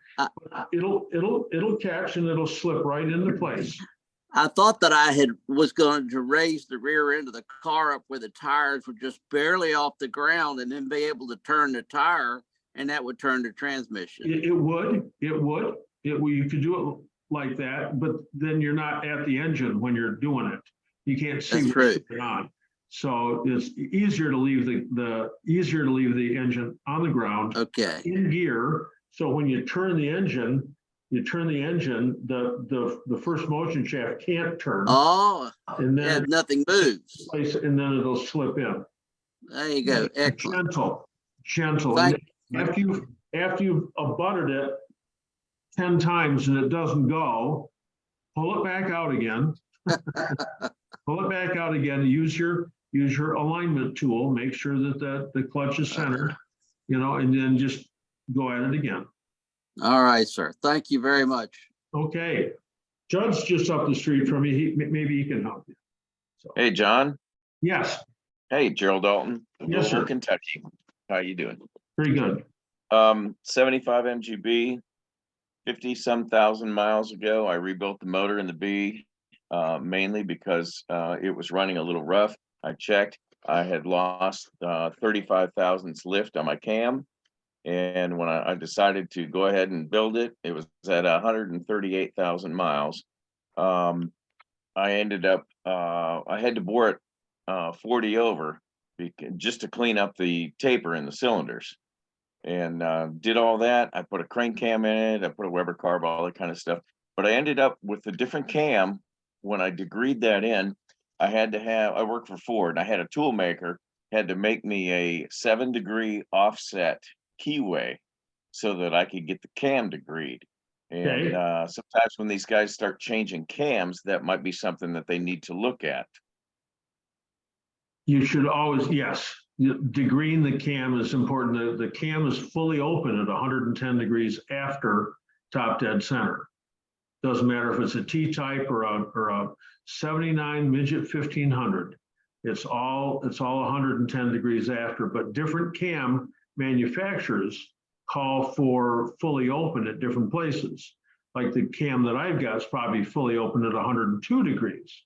So why buy an expensive cam and then put it in at 110? And even if you're even still, it might be off. So yeah, you should always check. That's part of my instructions on building the engine is degreeing in the cam. Yes.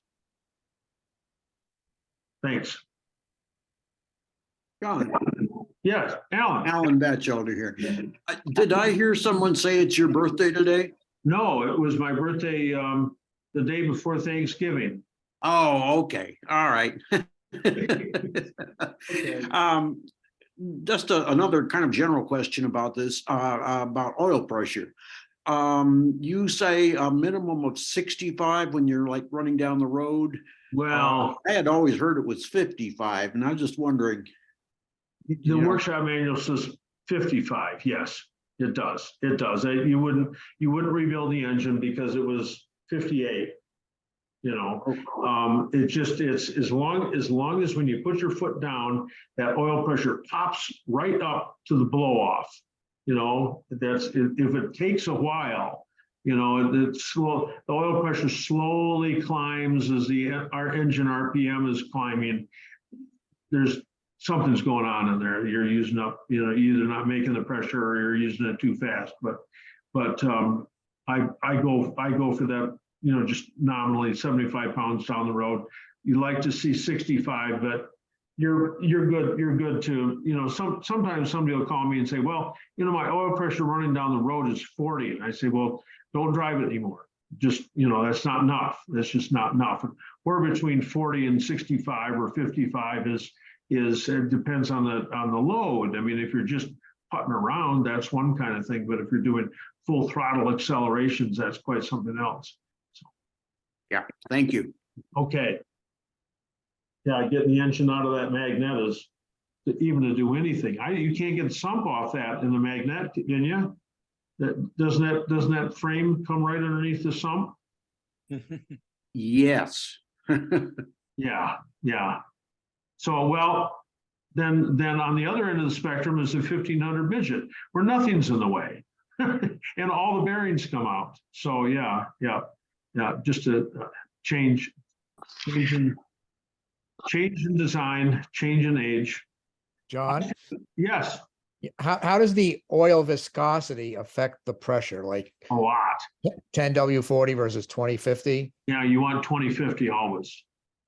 Always. You don't want 1040. You want 2050. Okay, thank you. And my go-to, I again walk into Napa, and it's Valvoline VR1, Victor Romeo 1. Valvoline, I suppose it stands for Valvoline Racing. I don't know. Yes. It's got enough zinc in it. You want the zinc in there. And then it's 20 W50. I mean, modern oils are like 0.5 and stuff like that. It's just amazing. But our stuff needs a lot thicker oil. Yeah. All right, I'm gonna hit the mute all button just because I got background noise and everything, but there we go. So we're 8:30 and I still haven't hit the chat section yet. I think I'm gonna go over to the chat section because to get it more exciting here, I got a bunch of more messages here. Rebuilding and putting HIF4s on a 1980 MGB. This is from George. They came off a 73 Roadster. Both are tagged. The rear has a notched throttle plate for the idle bypass. The front one has a solid plate. Yeah, it doesn't make any difference. That little notch, they only did that in 72, the first year that they put those on, and then they went back to the regular throttle discs. So with a little die grinder, you can zzz and take off the little emulsion tube that comes up and use the straight throttle disc. But I think they probably, even though they're different, they probably work out just fine, save you the money buying a plate. On the other hand, if you buy the plates without the springs in them, without that spring-loaded poppet valve, and then your deceleration is going to be a whole lot better. So, Tom Snook, I see you every week, but you hardly ever ask a question. I know this question's been asked before, but what's the best tire for my 56 MGA 1500? I have on my car, I've got Vredesteins, VREDES, Vredestein, available from Universal Tire or Coker Tire, but I bet I bought those tires 10 years ago now, longer ago than that probably. So I don't know if that's still the hot setup or not, but 165/70, 165/80, 15-inch. So that's on this Judd. Yeah. I just put 8 Vredesteins on my A and my TD. I got them through Tire Rack. They shipped them to the house. I had a local shop put them on the wheels, and they made sure that they were lug-centric balanced, and they're the go-to tire. I'm sure there's somebody you can buy a more expensive tire somewhere, but if you're, I do a heck of a lot of spirited driving, and the Vredesteins are excellent. They got a pattern on them that's not unlike that old Michelin XCX. Yeah, you can buy the Coker Michelin look-alike or repros if you want to put your car in Concours or something and waste your money on it. But for good driving, good traction, excellent tire. Yeah, and I've got Beretistine on my B, 195, 60, 15, and they're quad track. It's got like a V design, but they're great tires.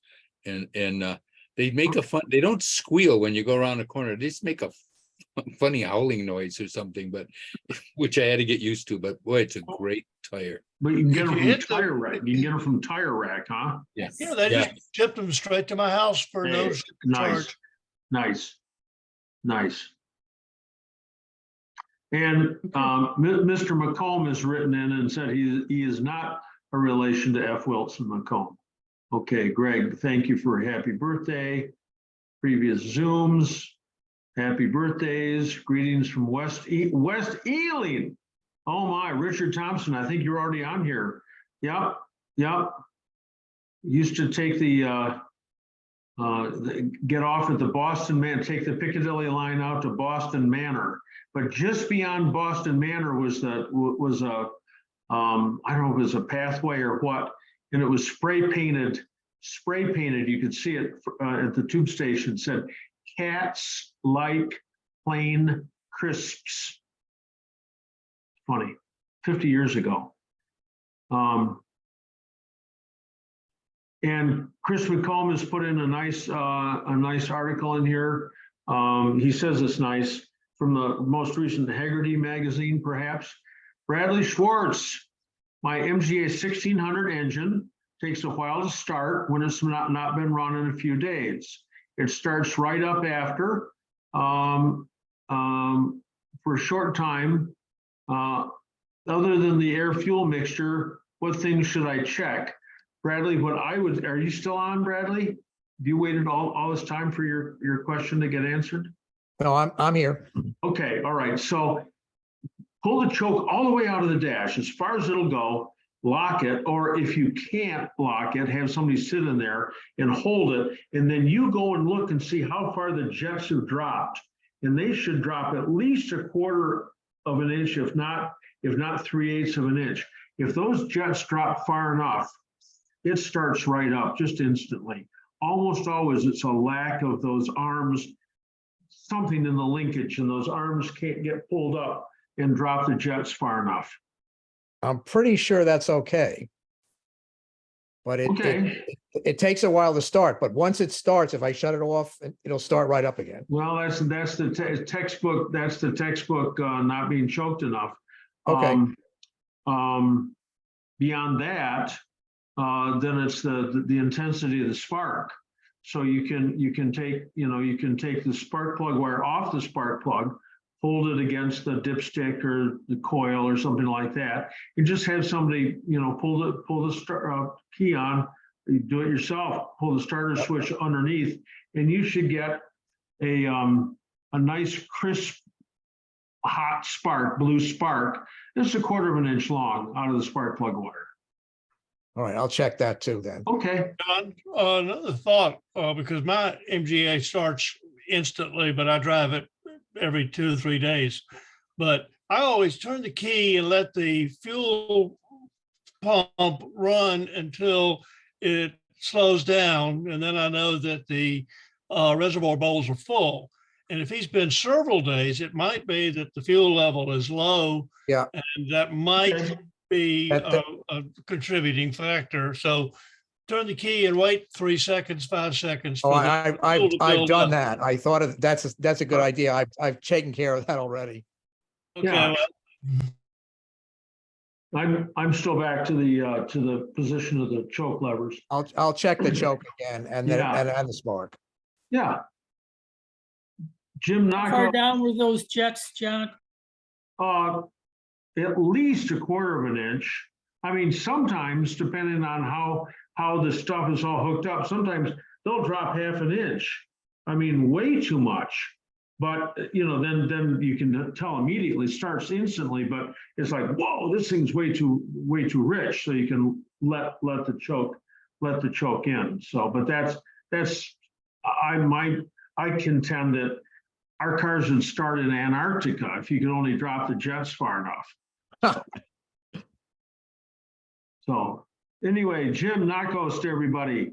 Do I have to add, add a lead additive to my gas tank on my 63B? No, that is snake oil. I don't believe the engine's ever been apart and to put in hardened valve seats, but you can't buy tetraethyl lead, even though it says lead substitute, re-lead, whatever it says, it's not tetraethyl lead. It isn't. And we were all sure that we wouldn't be able to drive our cars. This is back in 1975 when they took the lead out of the gasoline. It's like, oh my gosh, all the valves are going to fail. All the, we won't be able to run our cars, yada, yada, yada. They run just fine. So anyway, don't spend the money on the re-lead. Buy some flowers for your wife or girlfriend or both. So yeah. Chris McComb, when you say grease, what kind of grease do you mean? I mean lithium grease. It's sold by Lucas. Some humor there. It's NLGI #2 lithium grease. It's use it on everything from assembling the engine to the front wheel bearings. It does lots of stuff. It combines with the oil eventually. It's like mechanics glue. You're trying to get, a lift-the-dot stud in the back of your MGB. And there's a little tiny hole there, just big enough for your finger. And on your finger, you've got to have a nut and a star washer or a lock washer, something or other. And if you just put it in there, it falls off. But you gob your end of your finger with grease and put the nut on it and put grease on that and put it on. You can turn it upside down, doesn't make any difference, it's going to stay on there. So you can thread stuff in. It's just the greatest stuff. I love grease. Oh, here. Marty already has answered this. Lucas Red and Tacky Grease at Napa, so. Hylamar Blue is a very good gasket sealer. This is from 65LU to everybody, that releases easily even years later. Not at all like Formagasket. No, we got warned away from Formagasket. Hylamar Blue. So that's gone through a lot of different names. The stuff I used to use clear silicone sealant that you'd use on a screen door or on sealing stuff up. I hate the blue. I hate the blue color. Here you put together this nice engine and everything, and it's like it's got Ford colors in it. You don't want blue in there. You want red, which is why you paint it afterwards. Hey, John. Yeah. Hi, this is Kurt. How you doing? Hey, a long time no see. What was that grease again? Lucas. For everything on Lucas Red and Tacky. You can Red buy and Tacky. Okay. Yeah, buy it at the Napa store right there in Hancock. Marquette. Yep. Yeah. Marquette. All right. Okay. Okay. And one more thing. What was that gear oil to put in my carburetor? 8090. 8090. Okay. Yep. 8090. You use that in the rack and pinion and the differential and the carburetors. All right. And I got that NPI yesterday along with the a drill bit for what I was going to put in that plug. Yeah. Great. So okay. Wonderful. Thank you. You're welcome. Let's see, John Tershak, what type of sound does the timing gear tensioner make when the shoe comes off? You wouldn't want to run the engine longer than you knew that there was a problem. I would think it would be a horrible noise. And then first of all, the shoe would get torn up and then the chain would be up in there slapping around. It would make an awful racket. You can listen with a long piece of, I've got a nice stethoscope. Terry Luft was very kind. The federal government was working for me that day. It came in a federal government package. I don't know how it got to him, but a stethoscope, and with a long metal rod on it. You could put it right down and you can listen to the water pump. You can listen to the alternator all while the engine's running. And if you put it on the front timing cover, you shouldn't hear anything except a swish. So if you're, John, yeah, John, the reason why I asked about that question is I've got a noise coming from the 1500 that sounds like a metal tube tapping against another piece. And I took my stethoscope and I brought it over there on top of on the different parts of the engine, and I'm finding it's coming from the front. I put it on the excuse me, I'm having trouble Right. thinking now.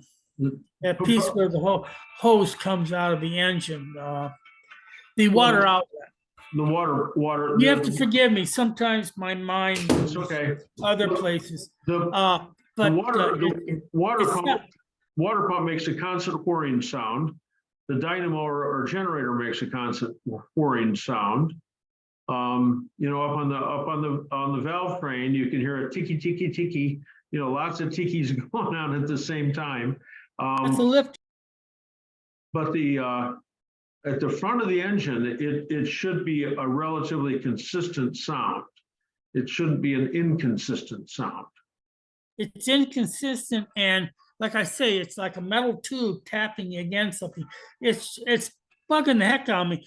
And I thought I've checked the pulley in the front to see if the rivets are tight. I've gone ahead and I've put the stethoscope on there. I've gone ahead and I've put it on the timing gear cover, and it seems to get louder there. Well, again, you can do exploratory surgery. You know, you just order up a chain and tensioner, just do it. And whatever kind of front seal you got in that. That still carry a felt seal, or has that got a rubber seal? Should be felt if it's original MGA. Yes, sir. Yeah. So anyway, you just order the stuff up and just go in and change it, you know. Yeah. But beyond that, it's real hard. It's real hard to define noises. And if I heard it, I might say, "Oh, I've heard this before." But I you know, if it seems like that's where it's coming from, and it seems like it's a bad noise, open it up and just see what you. Of course, it's not easy to do up there. One more question before I leave. On that timing gear cover, you can switch that out with a later B, right? And as long as you've got the disc with Oh it. my gosh. Yes, for two reasons. One, you get a real seal. And secondly, you get the timing marks up at 11 o'clock. And you can use a front pulley from that same engine that you get the timing cover from. So you got a harmonic balancer. And that's better. So all around it's a good deal. Thank you. There's a plate right behind the front cover. The later one is stamped F. See, it says front. It says front from. You see the F when you assemble it. The other one's got like a cup to keep oil off that seal. And those two slingers are not interchangeable. So you have to use the correct slinger with the correct cover. So.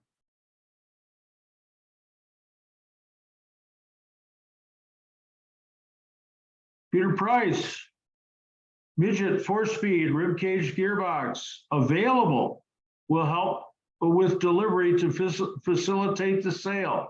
So if you want to get in touch with Peter Price, who lives in Ann Arbor, Michigan, who's wants to get rid of a Midget web gearbox, get in touch with me and I'll get you in touch with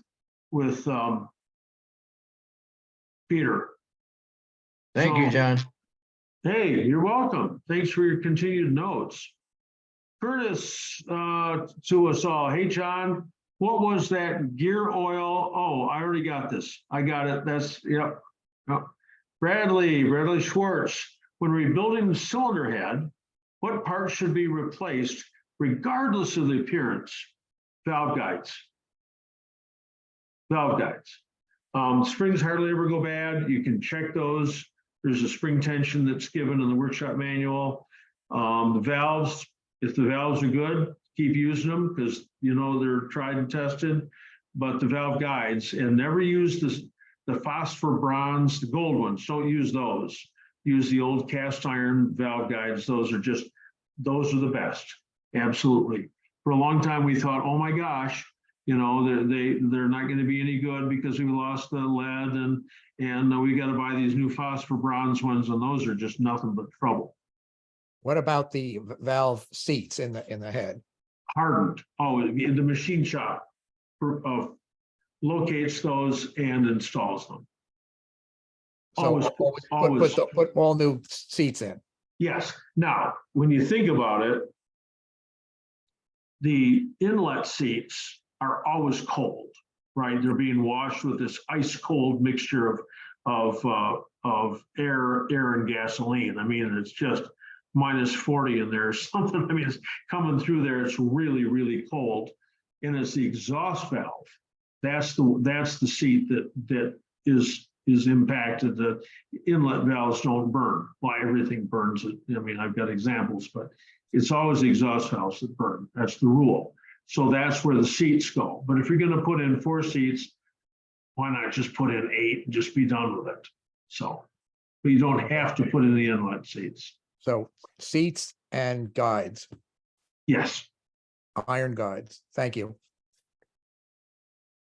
Hey, John. Yes. Just a quick one. I've just recently bought a MGB rubber nose. It had been pulled apart and the guy was going to restore it, never got around to it. So I've picked it up and the motor's out, and I asked what was wrong with the motor, and he said, oh, it was nothing really. He was just going to restore the car. So I'm starting to pull it to pieces. Did you say before a good idea to change the oil pump? Yes. If you got the engine out of the car and its condition is unknown. Yep. And it hasn't been turned in a while, then 2 of the valves are open. So you know you got rust on the face of those. So if you put the starter motor in it and hook it up to a battery and spin it over, 2 of the cylinders are going to have shitty compression. They just are. You know, if it runs for a minute, it won't, but you can't run it on the ground. You can, but it's really hard. I mean, you can start it up, but you can't tell anything running it for 20 seconds, and you don't want to run it more than 20 seconds because parts of it are going to get too hot. But if it's apart, I'd just take the sump off, check the rods and mains, get a set of rod bearings, get a set of main bearings, get an oil pump, and just put all that stuff in and hope for the best, you know? Yeah. Okay, thanks for that. Calling from Queensland, Australia. So Queensland? Yeah, a city called Rockhampton in Queensland, Australia. Where Qantas started up, yeah. Yeah. Okay. Yep. Thanks for all your advice. Hey, thank you. Let's see, Chris. Okay, we got that. Do you know, let's see, Lee Gilbert, do you know of any good MG shops in the New York metropolitan area? No, but if you call Joe Curto and apologize to him that you're wasting his time, he's gruff. First time you talk to him, he's gruff. What are you bothering me for? He's a nice guy, but he gets a lot of calls. But he knows everything about the New York City area and MGs. So if anyone knows, Fred, how far are you from there? You're up in Massachusetts, aren't you, Fred Horner? Yeah, 4 hours away. Oh, all right, okay, all right. But I don't know anybody other than Joe who could tell you. So how do I get hold of Joe? JoeCurto.com, CURTO. JoeCurto. He's the carburetor king, the SU carburetor king. He's got ads everywhere, and he's been in the trade for a lot. He used to work on cars, but now he just does carburetors. So, thanks a lot. He's in College Point, Queens. I've been there. So let's see. Meisel, would it be more efficient for you to zip all the files and put it on the website for download? Yes, it would, but Marty and I are still trying to come up with with our engineer subscription, something so that all of my stuff's available for download, but we're still working at it.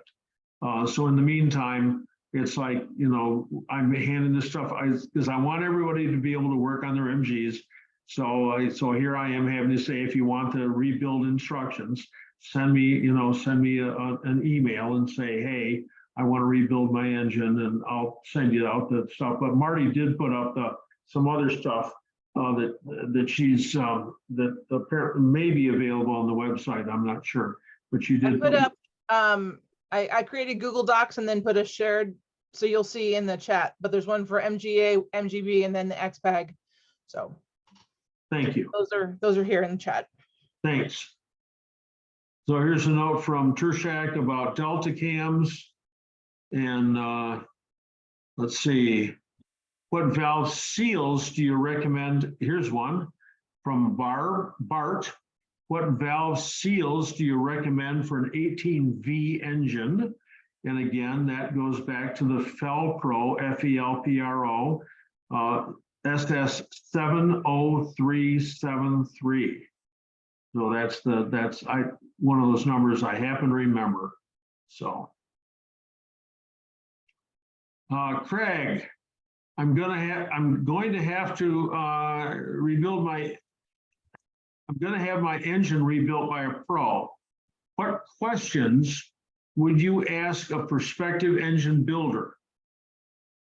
What's your guarantee? That would be one question, and that would come up real fast, because he's going to build an engine, and then you're going to put it in your car, and you're going to start it up, and then you're going to complain to him 6 years later.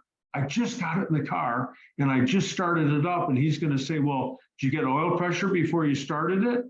And you're going to say, oh, I didn't know I had to do that. So there's a lot of questions that you want to ask, or you can get this rebuilding set of instructions and give it to the guy and say, hey, I just happened to download these. Of course, he's going to roll his eyes. It's like going in the doctor's office and telling him you don't know what he's talking about because you've read something else on the web. That always makes an MD happy. But anyway, there's a lot of prima donnas out there. You don't have to tell me anything. I know how to do this. I did an MG engine once before.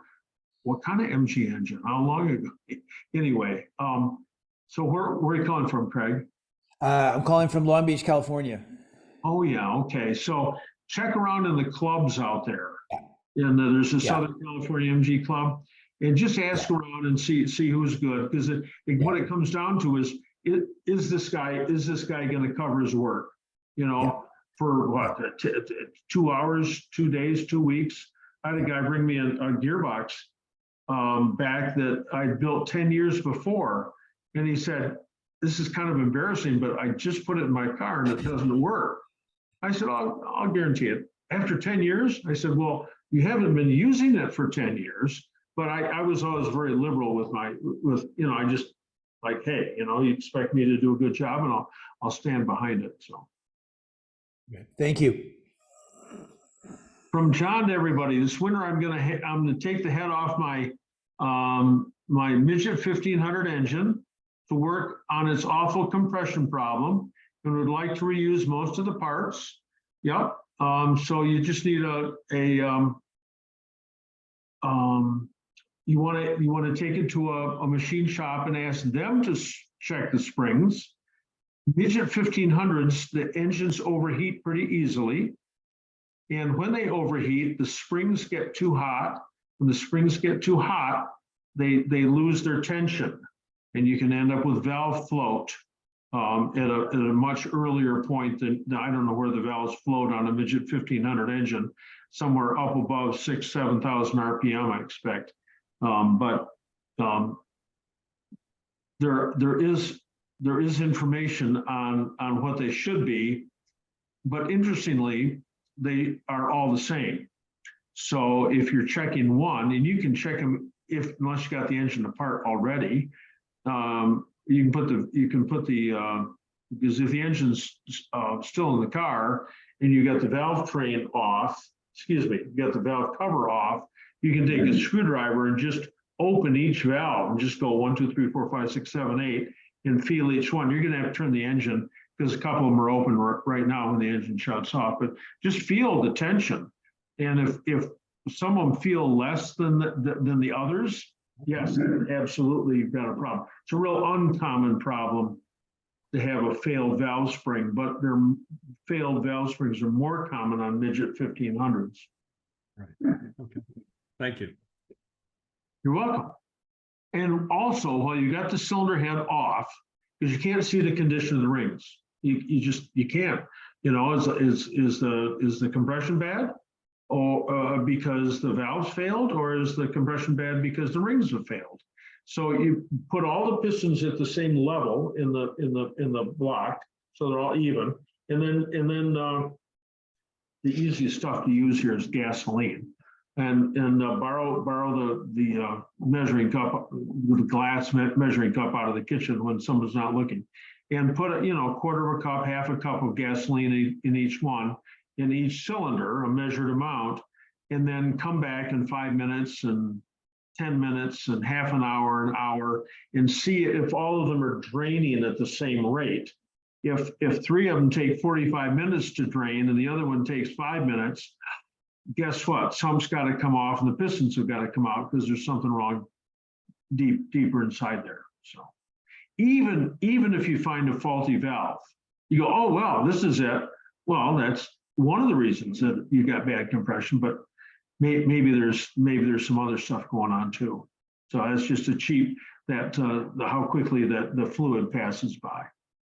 So we've also got Bradley Schwartz here is talking about the Hylamar, and he makes a case for it. There's also Permatex number 2. That's another gasket. And Ben Andrews says he uses it instead of grease on the inlet and spacers and other applications. So Rhonda, on the MGB cylinder head, what is the recommended valve stem to valve guide clearance? 0.5 thousandths, 0.0005. That's the clearance.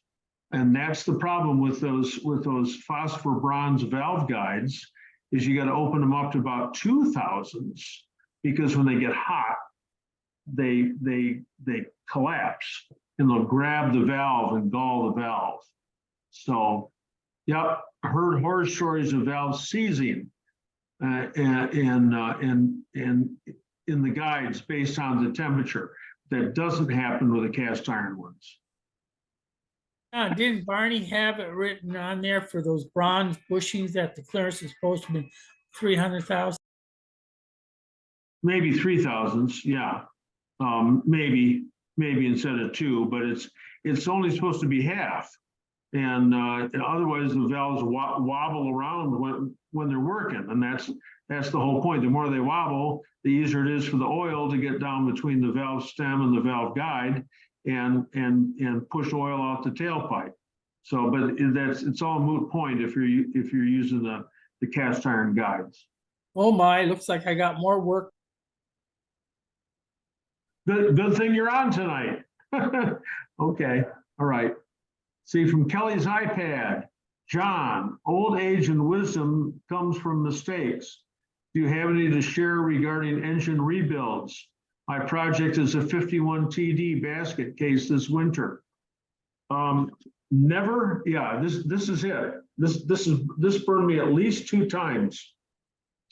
When you take the drain plug out of the sump, you know, you get everything all cleaned up, clean up the drain plug on the wire wheel, you put a new gasket on it. If you put it back in the sump, the drain plug, if you put it back in, when you put it back in, you get out your 3/4 inch wrench, or in the case of a T-type, your 1/2 inch BSF wrench, and you get it as tight as it'll go. You don't leave it finger tight and say, I'll tighten it up later. Because if you do that, then you give the customer the engine, the car, and let's see, in one case it fell out in her driveway. So she's real mad that you know, 4 quarts of oil that drained on her driveway. I wasn't as upset as she was because it could have come out at speed, which it did on another guy. As his buddy was driving the car, we just put the engine in it. And then, oh, Jerry was just happy as a clam. And his buddy says, well, let me drive it. His buddy's driving, the engine locks up because there's no oil in the engine because the friggin' drain plug fell out because we didn't tighten it up. So when you put something in, you put it in for good. You don't put it in loose and then say, I'm going to tighten it later. Is that a good enough story? 2 stories about that? Oh my gosh. See, how about red grease on the head gasket? No, head gaskets are dry. Head gaskets are installed dry. So, and we got some people who say, well, you can use the copper coat or aluminum paint and so forth, but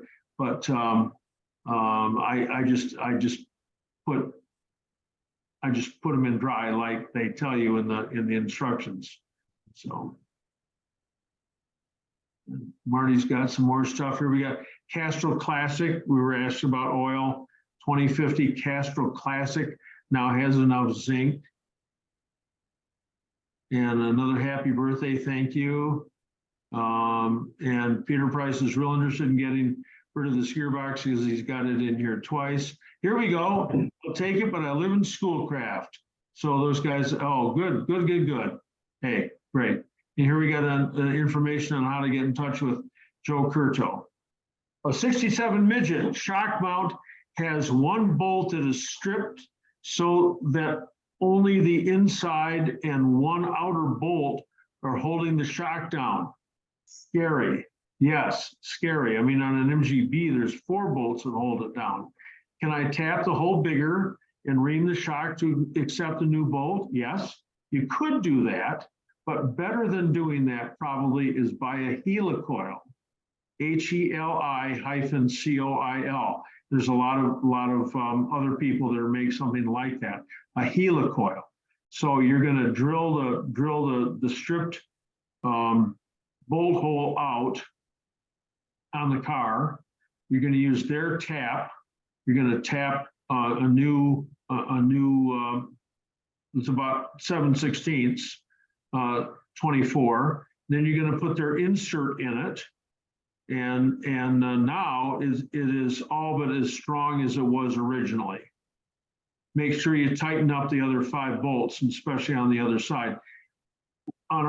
We had a complete lube at University Motors, and it was at the end it was really expensive. We never got to changing the coolant, but we changed everything else: the diff, the gearbox, the engine oil, filled up the front and rear shocks, just all kinds of stuff we did. Bled the brakes, serviced the battery, sandblasted the fuse box, all this stuff so that you wouldn't have problems down the road. And one of the things we did was tighten the front shocks. It's very uncommon to have the front shocks come undone, but on MGBs and on A's, and apparently on midgets too, they can and do come loose. All you can do is keep it tight. Keep it tight, and there's no problem at all. We also did that with the 3 screws in the door striker, in the door latch mechanism, and the 3 screws that hold the top frame to the car. Because if those start to come loose, then they start to wobble and then they strip out. So, but you can repair that with a helicoil. My Midget 1500 engine is disassembled. What part should be magnafluxed? The crankshaft. That's the part that cracks. But you can make a case for magnafluxing the rods too. It only takes them a moment, or whatever kind of crack checking that they use. T-types and earlier midgets and earlier B series engines with a clamping bolt, a gudgeon pin clamping bolt that clamps the rod to the wrist pin. You want to make sure you get those crack checked, because if there's a crack up there, then the rod will separate from the piston. Had that happen on a rebuild once. Since then, of course, we always had the rods and the crankshaft magnafluxed. Ben Andrews, can you talk about oil pump priming? Do you use Vaseline or what? Nah, I just use assembly lube. That's good enough. That's always worked okay for me. So you've got to get oil pressure before you start the engine. Always. Even you can even make a case if the engine's been stored, it's been lying in your garage for 5 years, and you go, you know what, I'm gonna get it out this springtime.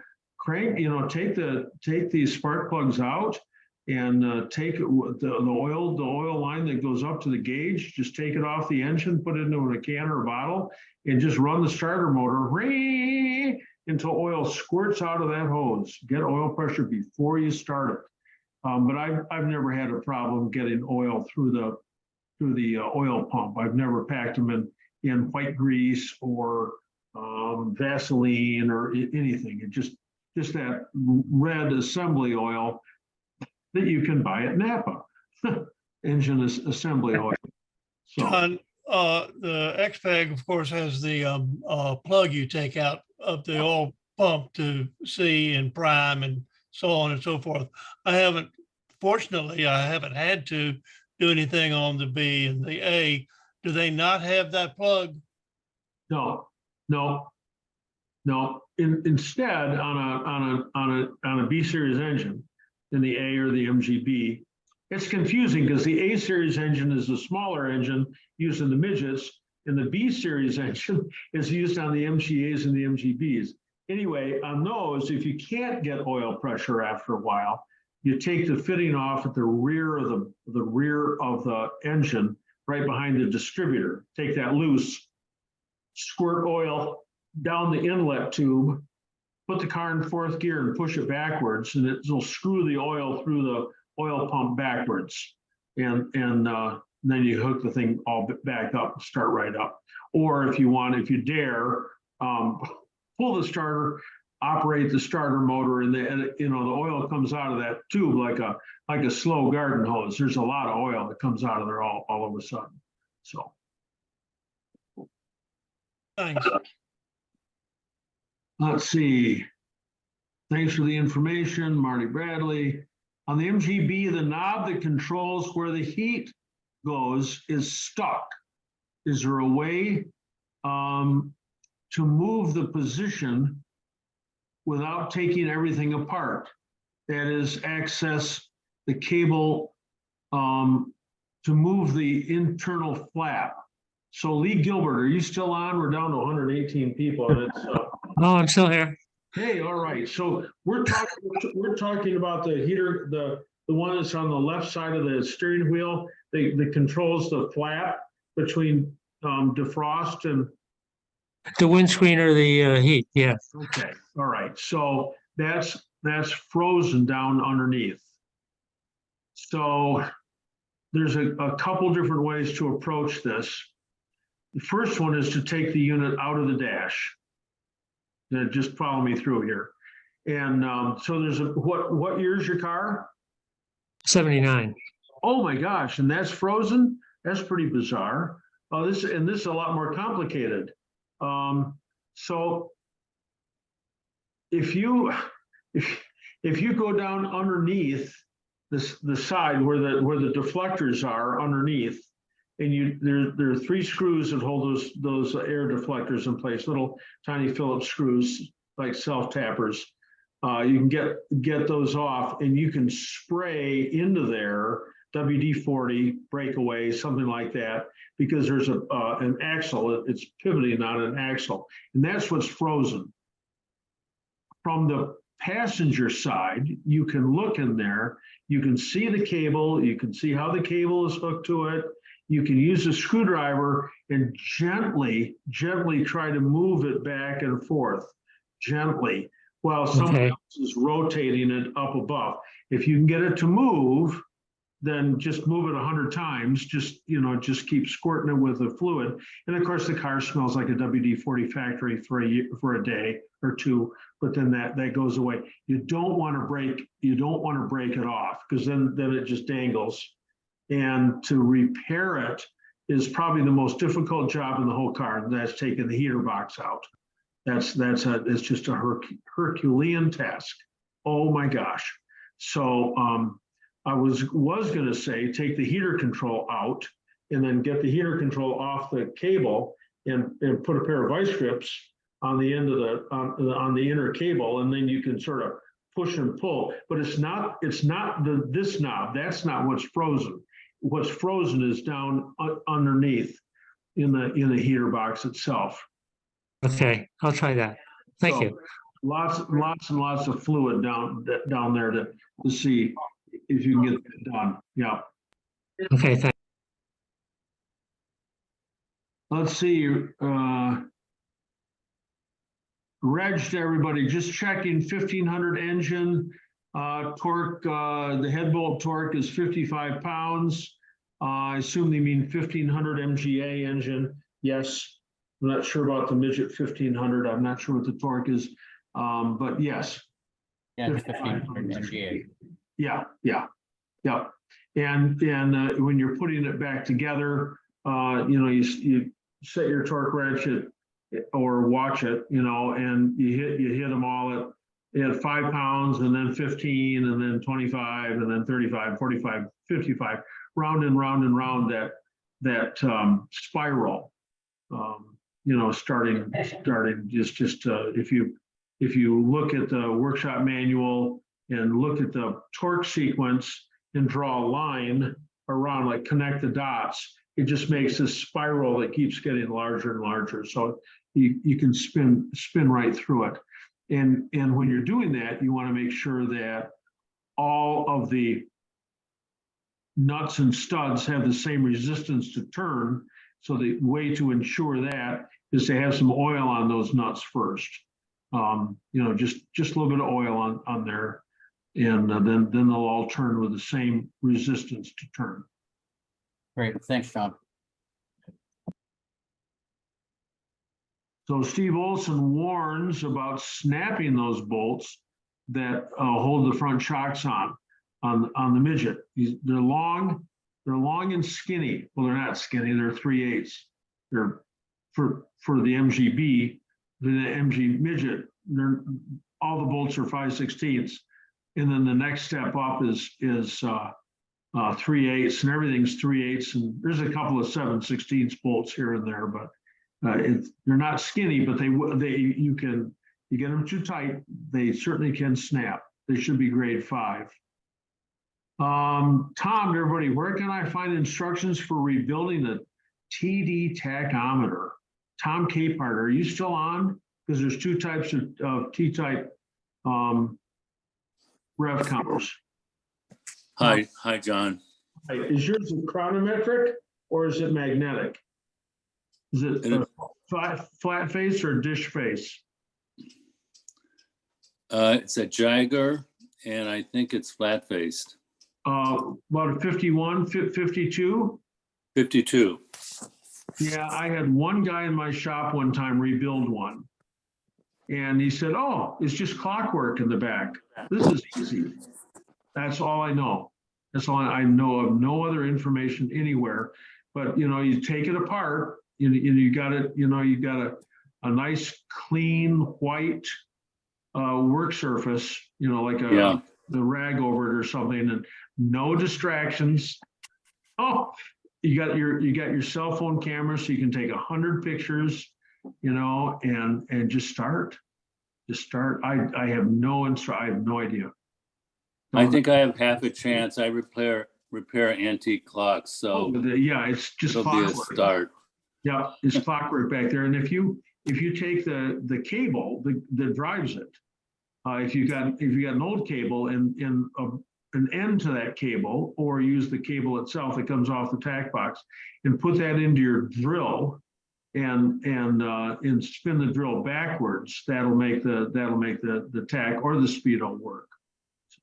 Yeah, and that's how I found out about the problem, because where the cable goes in is completely frozen. I can't get it to turn even with a 1 millimeter square wrench. Okay, all right. So somehow it's become frozen inside the tachometer. Yeah, so yeah, take the back off and just marvel at the ingenuity of the engineers, and Yeah. if you do clocks, you know what you're doing. So I'm just hoping no springs go flying across the basement when I'm if you doing just this. taking the cover off, no, it Yeah. won't. You know, and of course the face, you don't want to touch the face. That's that's what damages it, and eventually, well, anyway, yeah. And the needles come on and off just like they do. They just push on, you know. But the question is, where do you push it on? You know, you have to run it at a certain speed so that you know, and so so I don't know how fast it's going. I don't know how to but you can calculate it. You can calculate the diameter of the front pulley and on the engine, and the pulley on the front of the dynamo. And I think the reduction box is 4.3 to 1. I just really? Stamped on it. It's stamped on it. Oh, it's stamped on it. Okay. Yeah. So you can do all that. So you can say, well, then therefore at 2, I wouldn't do it as low as 1,000, but like 2,000 or 3,000 RPM. Therefore, the tack cable's turning at this certain speed.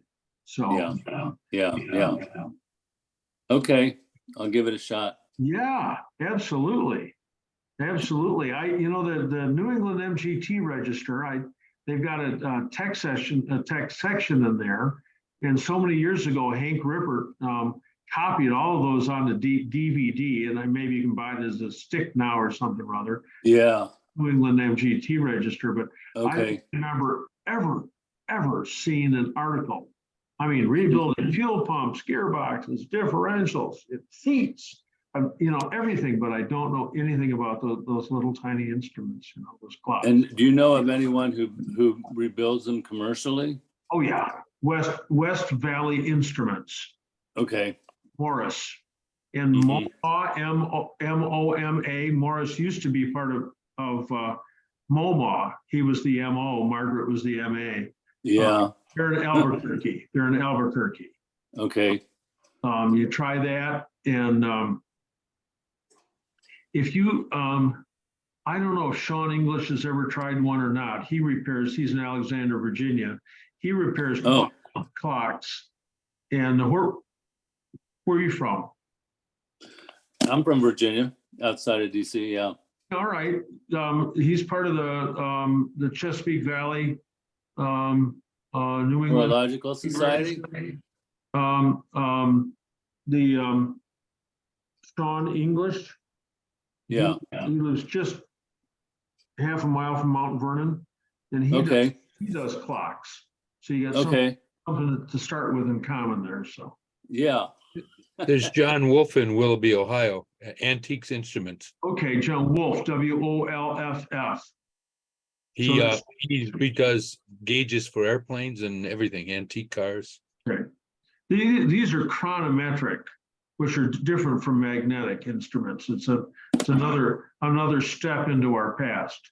Okay. So okay, Tommy, if you need Sean's contact information, call me tomorrow or something. Okay, thanks so much, John. Absolutely. Yep. Absolutely. Hey, John? Yeah. West Valley Instruments is in Reseda, which is the San Fernando Valley part of Los Angeles.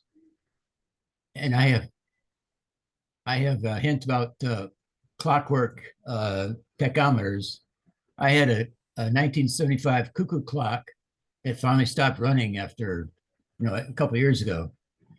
I soaked it in WD-40 for a few days, and I put it back together, and it's been running ever since. So you might try that with some of your clockwork instruments. Yep. Just set the works into a bath. Yeah. Right. Got to be careful of the face. That's right. Okay. Thanks. Gary to everybody, 71 MGB GT, is the high flow oil pump worth the extra money? No. Replacing the main bearings, is that difficult to remove the caps? Yes. The number 2 and number 4 are not bad. You can thread a 1/2-inch bolt into those and wiggle them and pull them out. But the center one is machined into the block. It's really, really tight. And you need to take this 1/2-inch, 1/20 bolt, thread it into the cap, and then use a slide hammer or a long bolt and a pair of vice grips, and then have the vice grips around the bolt and bang, bang, bang, bang with the vice grips. Pull it down, but yeah, those are a problem. And the high flow oil pump, the gears are no longer aren't any bigger. They don't, it doesn't move more oil. So let's see. Dean Webb, SU needle setting on a Midget prior to first startup. Are you still on, Dean? We're getting, it's 9:30 already. We're down to 103 people. We were up to 208 or something one time I looked. Anyway, the needle setting on a Midget is the same whether you're running it or not, and that is flush with the bottom of the air piston. So we got John Wolf here, Bruce Frazier. There's YouTube channel, video channel. Frozen cables, the MGB GT guy. There's a lot of people on here that have got a lot of people. Hey, here we are. Okay, and Dean Webb says he didn't have a microphone, so that's why he didn't come on. So we're down to the end of it. It's 9:29. So, oh my gosh, here we are. And I think our next Zoom, I think, is next week, the 4th. They, you know, just offhand, we have two a month, and they're almost always 2 weeks apart. But every now and then, because of Christmas, because of holidays, because I get sick, because I don't get things organized, because I'm gonna be someplace, they jump around. So we're gonna have one already next week, Monday. But Doug Clark, are you still on? Yeah, hi, John. All right, okay. I'm ready to match hats with you. Okay, well, first of all, there were 209. So, yeah, so is it good? More than last time. So it's a good turnout tonight, John. Yeah, well, you had 203 last time, so 209. All right, it's wonderful. I saw 208 at one point. So anyway, I brought a hat, which is an unusual hat. It's not even really a hat. This is my late son, James, was a Michigan State policeman, and he had a riot helmet. So. All right. Well, I brought a corduroy cap, a flat cap. It's the typical, and what's nice about this, John, it has an adjustable buckle feature in the back, you see.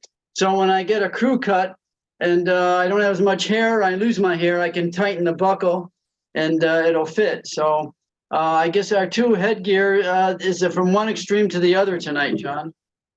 It is. Yeah, I can get hit in the head with a brick and it won't hurt my head. It'll hurt my neck. Yeah. Well, hey, I want to thank everybody for being on tonight, and thank you, John. Back down to a gallery view here, and Bob and Gloria, that cone clutch is coming, and the other parts are coming. So I haven't heard from Overdrive Repair Services, but so you don't know if it'll be ready on the 6th or not. I suppose I ought to check. First of all, if I check my charge card statement, then talk to me tomorrow. And okay, I'll give you a call tomorrow. Yeah, I was going to do that. Yeah. If I can add something too, somebody was saying about 50 or 55 pounds of oil pressure. Yeah. I had that in my 71 GT, and I took your advice and put a mechanical oil pressure gauge in. Now I've got 70 to 75 pumps. That's because you got the electronic gauge, right? Yeah, I had the electronic and I switched it over. Well, Gloria did because I don't fit up there. And it's now I got great oil pressure. That's all it was. Yeah, all it was the gauge.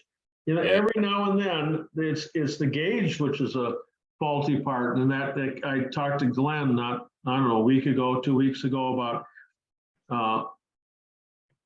temperature transmitters that fit into the cylinder head, and they're wrong. They're just not right, and there's no way around them. And a couple of people here had some ideas.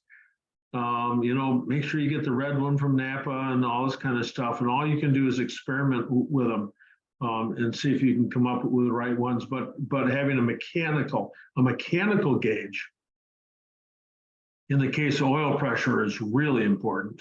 You can even make a case for that on those old safety gauges too, you know, where you get the combination oil pressure and temperature. We had an LE, we did an LE for a guy who's going to take it to Italy. And he brought it to us and I said, well, how soon do you want to have it done? And he goes, 6 weeks. He wanted it painted, he wanted all this engine work done. We got it done. He drove it from here out to like Denver or something or other and back, and we did a couple more little cleanup things to it, and off it went to Italy. But we welded a bung into the sump and put a mechanical gauge on it. It was a later model car. I don't remember what maybe we took the clock out of the dash, put this thing in instead. It gave him the temperature of the oil. Who cares? I mean, as long as you got the temperature of the water, you're all right. But those mechanical gauges are always a lot more accurate. So Volvo 1800s had an oil temperature gauge. I almost bought one time. And I said, wow, why do I need to know that? But it's just kind of neat. Yep. It's like an ammeter on a TF. It's like too much information. You don't need it. Just left over from the pre-war cars. So where it was important. So well, anyway, I want to thank everybody, you know, for being here. Alan, it's real nice. And Peter Price, nice to have you here tonight. Tom Snook, got to hear from you tonight. Ron Nugent, hey, it's a pleasure always. So anyway, thanks to everybody for being on, and I will look forward to seeing everybody again next week. So 9:35. We've run it right through here. So. Night, John. Thanks, John. Thanks. And Yeah. Good night. Hi, John. I'll call you about the information. Good night, Yeah, John. thanks, John. Thank you. Thank See you next you. time. Thank you. thanks, John, Marty. Thank you. Thank you. Thanks, Marty. Yep. I'll talk to you tomorrow, John. Okie doke. All right, Bob. See you later, Gloria. Good night. See you later, Alan. Yes. Oh, Barney was on tonight. There you are. I see your name there, Barney. Yeah, I'm up here. I came in about an hour late, but I'm here. All right. Well, I had a question I was going to ask. What was the question? It had to do with, the valve springs on an MGA engine. When you go to the Midget bucket lifter with a long push rod, can you just run the outer MGA spring? Is that enough? That was the question. I don't know what the spring rates are. That's sort of what they did on the B. Yeah, I would think you can. That's what they did on the B. They just left out the inside spring. Yeah. They get away with that because the lifter is lighter weight, and I think they were running a single row timing chain at the same time. Yeah, all of that. Yeah, all that, got rid of all that reciprocating mass and yep. So I put the double springs on my 74 and I got the double chain. So was I wasting my money or? You wasting the money on the double springs, but not on the double chain. Yeah, and I got an aftermarket cam, a mild street cam. Yeah. And it makes it makes a difference. Okay. As far as information on rebuilding the engines, would you prefer an email or a call? For the instructions? Yes. Oh, just send me an email. It's, Marty probably had it over there in the chat section, but it's my name, John Twist, JOHNTWIST at, and then it's the name of my own firm, University Motors Ltd.com. John Twist at University Motors Ltd.com. And that address is also on the websites. So Also on PayPal. yeah, it's the same. Yes. That's a little plug for you. Thanks. Thank you. Thanks. Yeah, I hate to beg too much. You know, I got to beg. I was listening to a podcast about World War I, and every time the guy was on, you know, he was begging for money, and the thing went on for 150, you know, hour-long the podcast. I mean, the guy put a lot of effort, a lot of work into it and everything, you know. So anyway, thanks all. See ya. Bye-bye.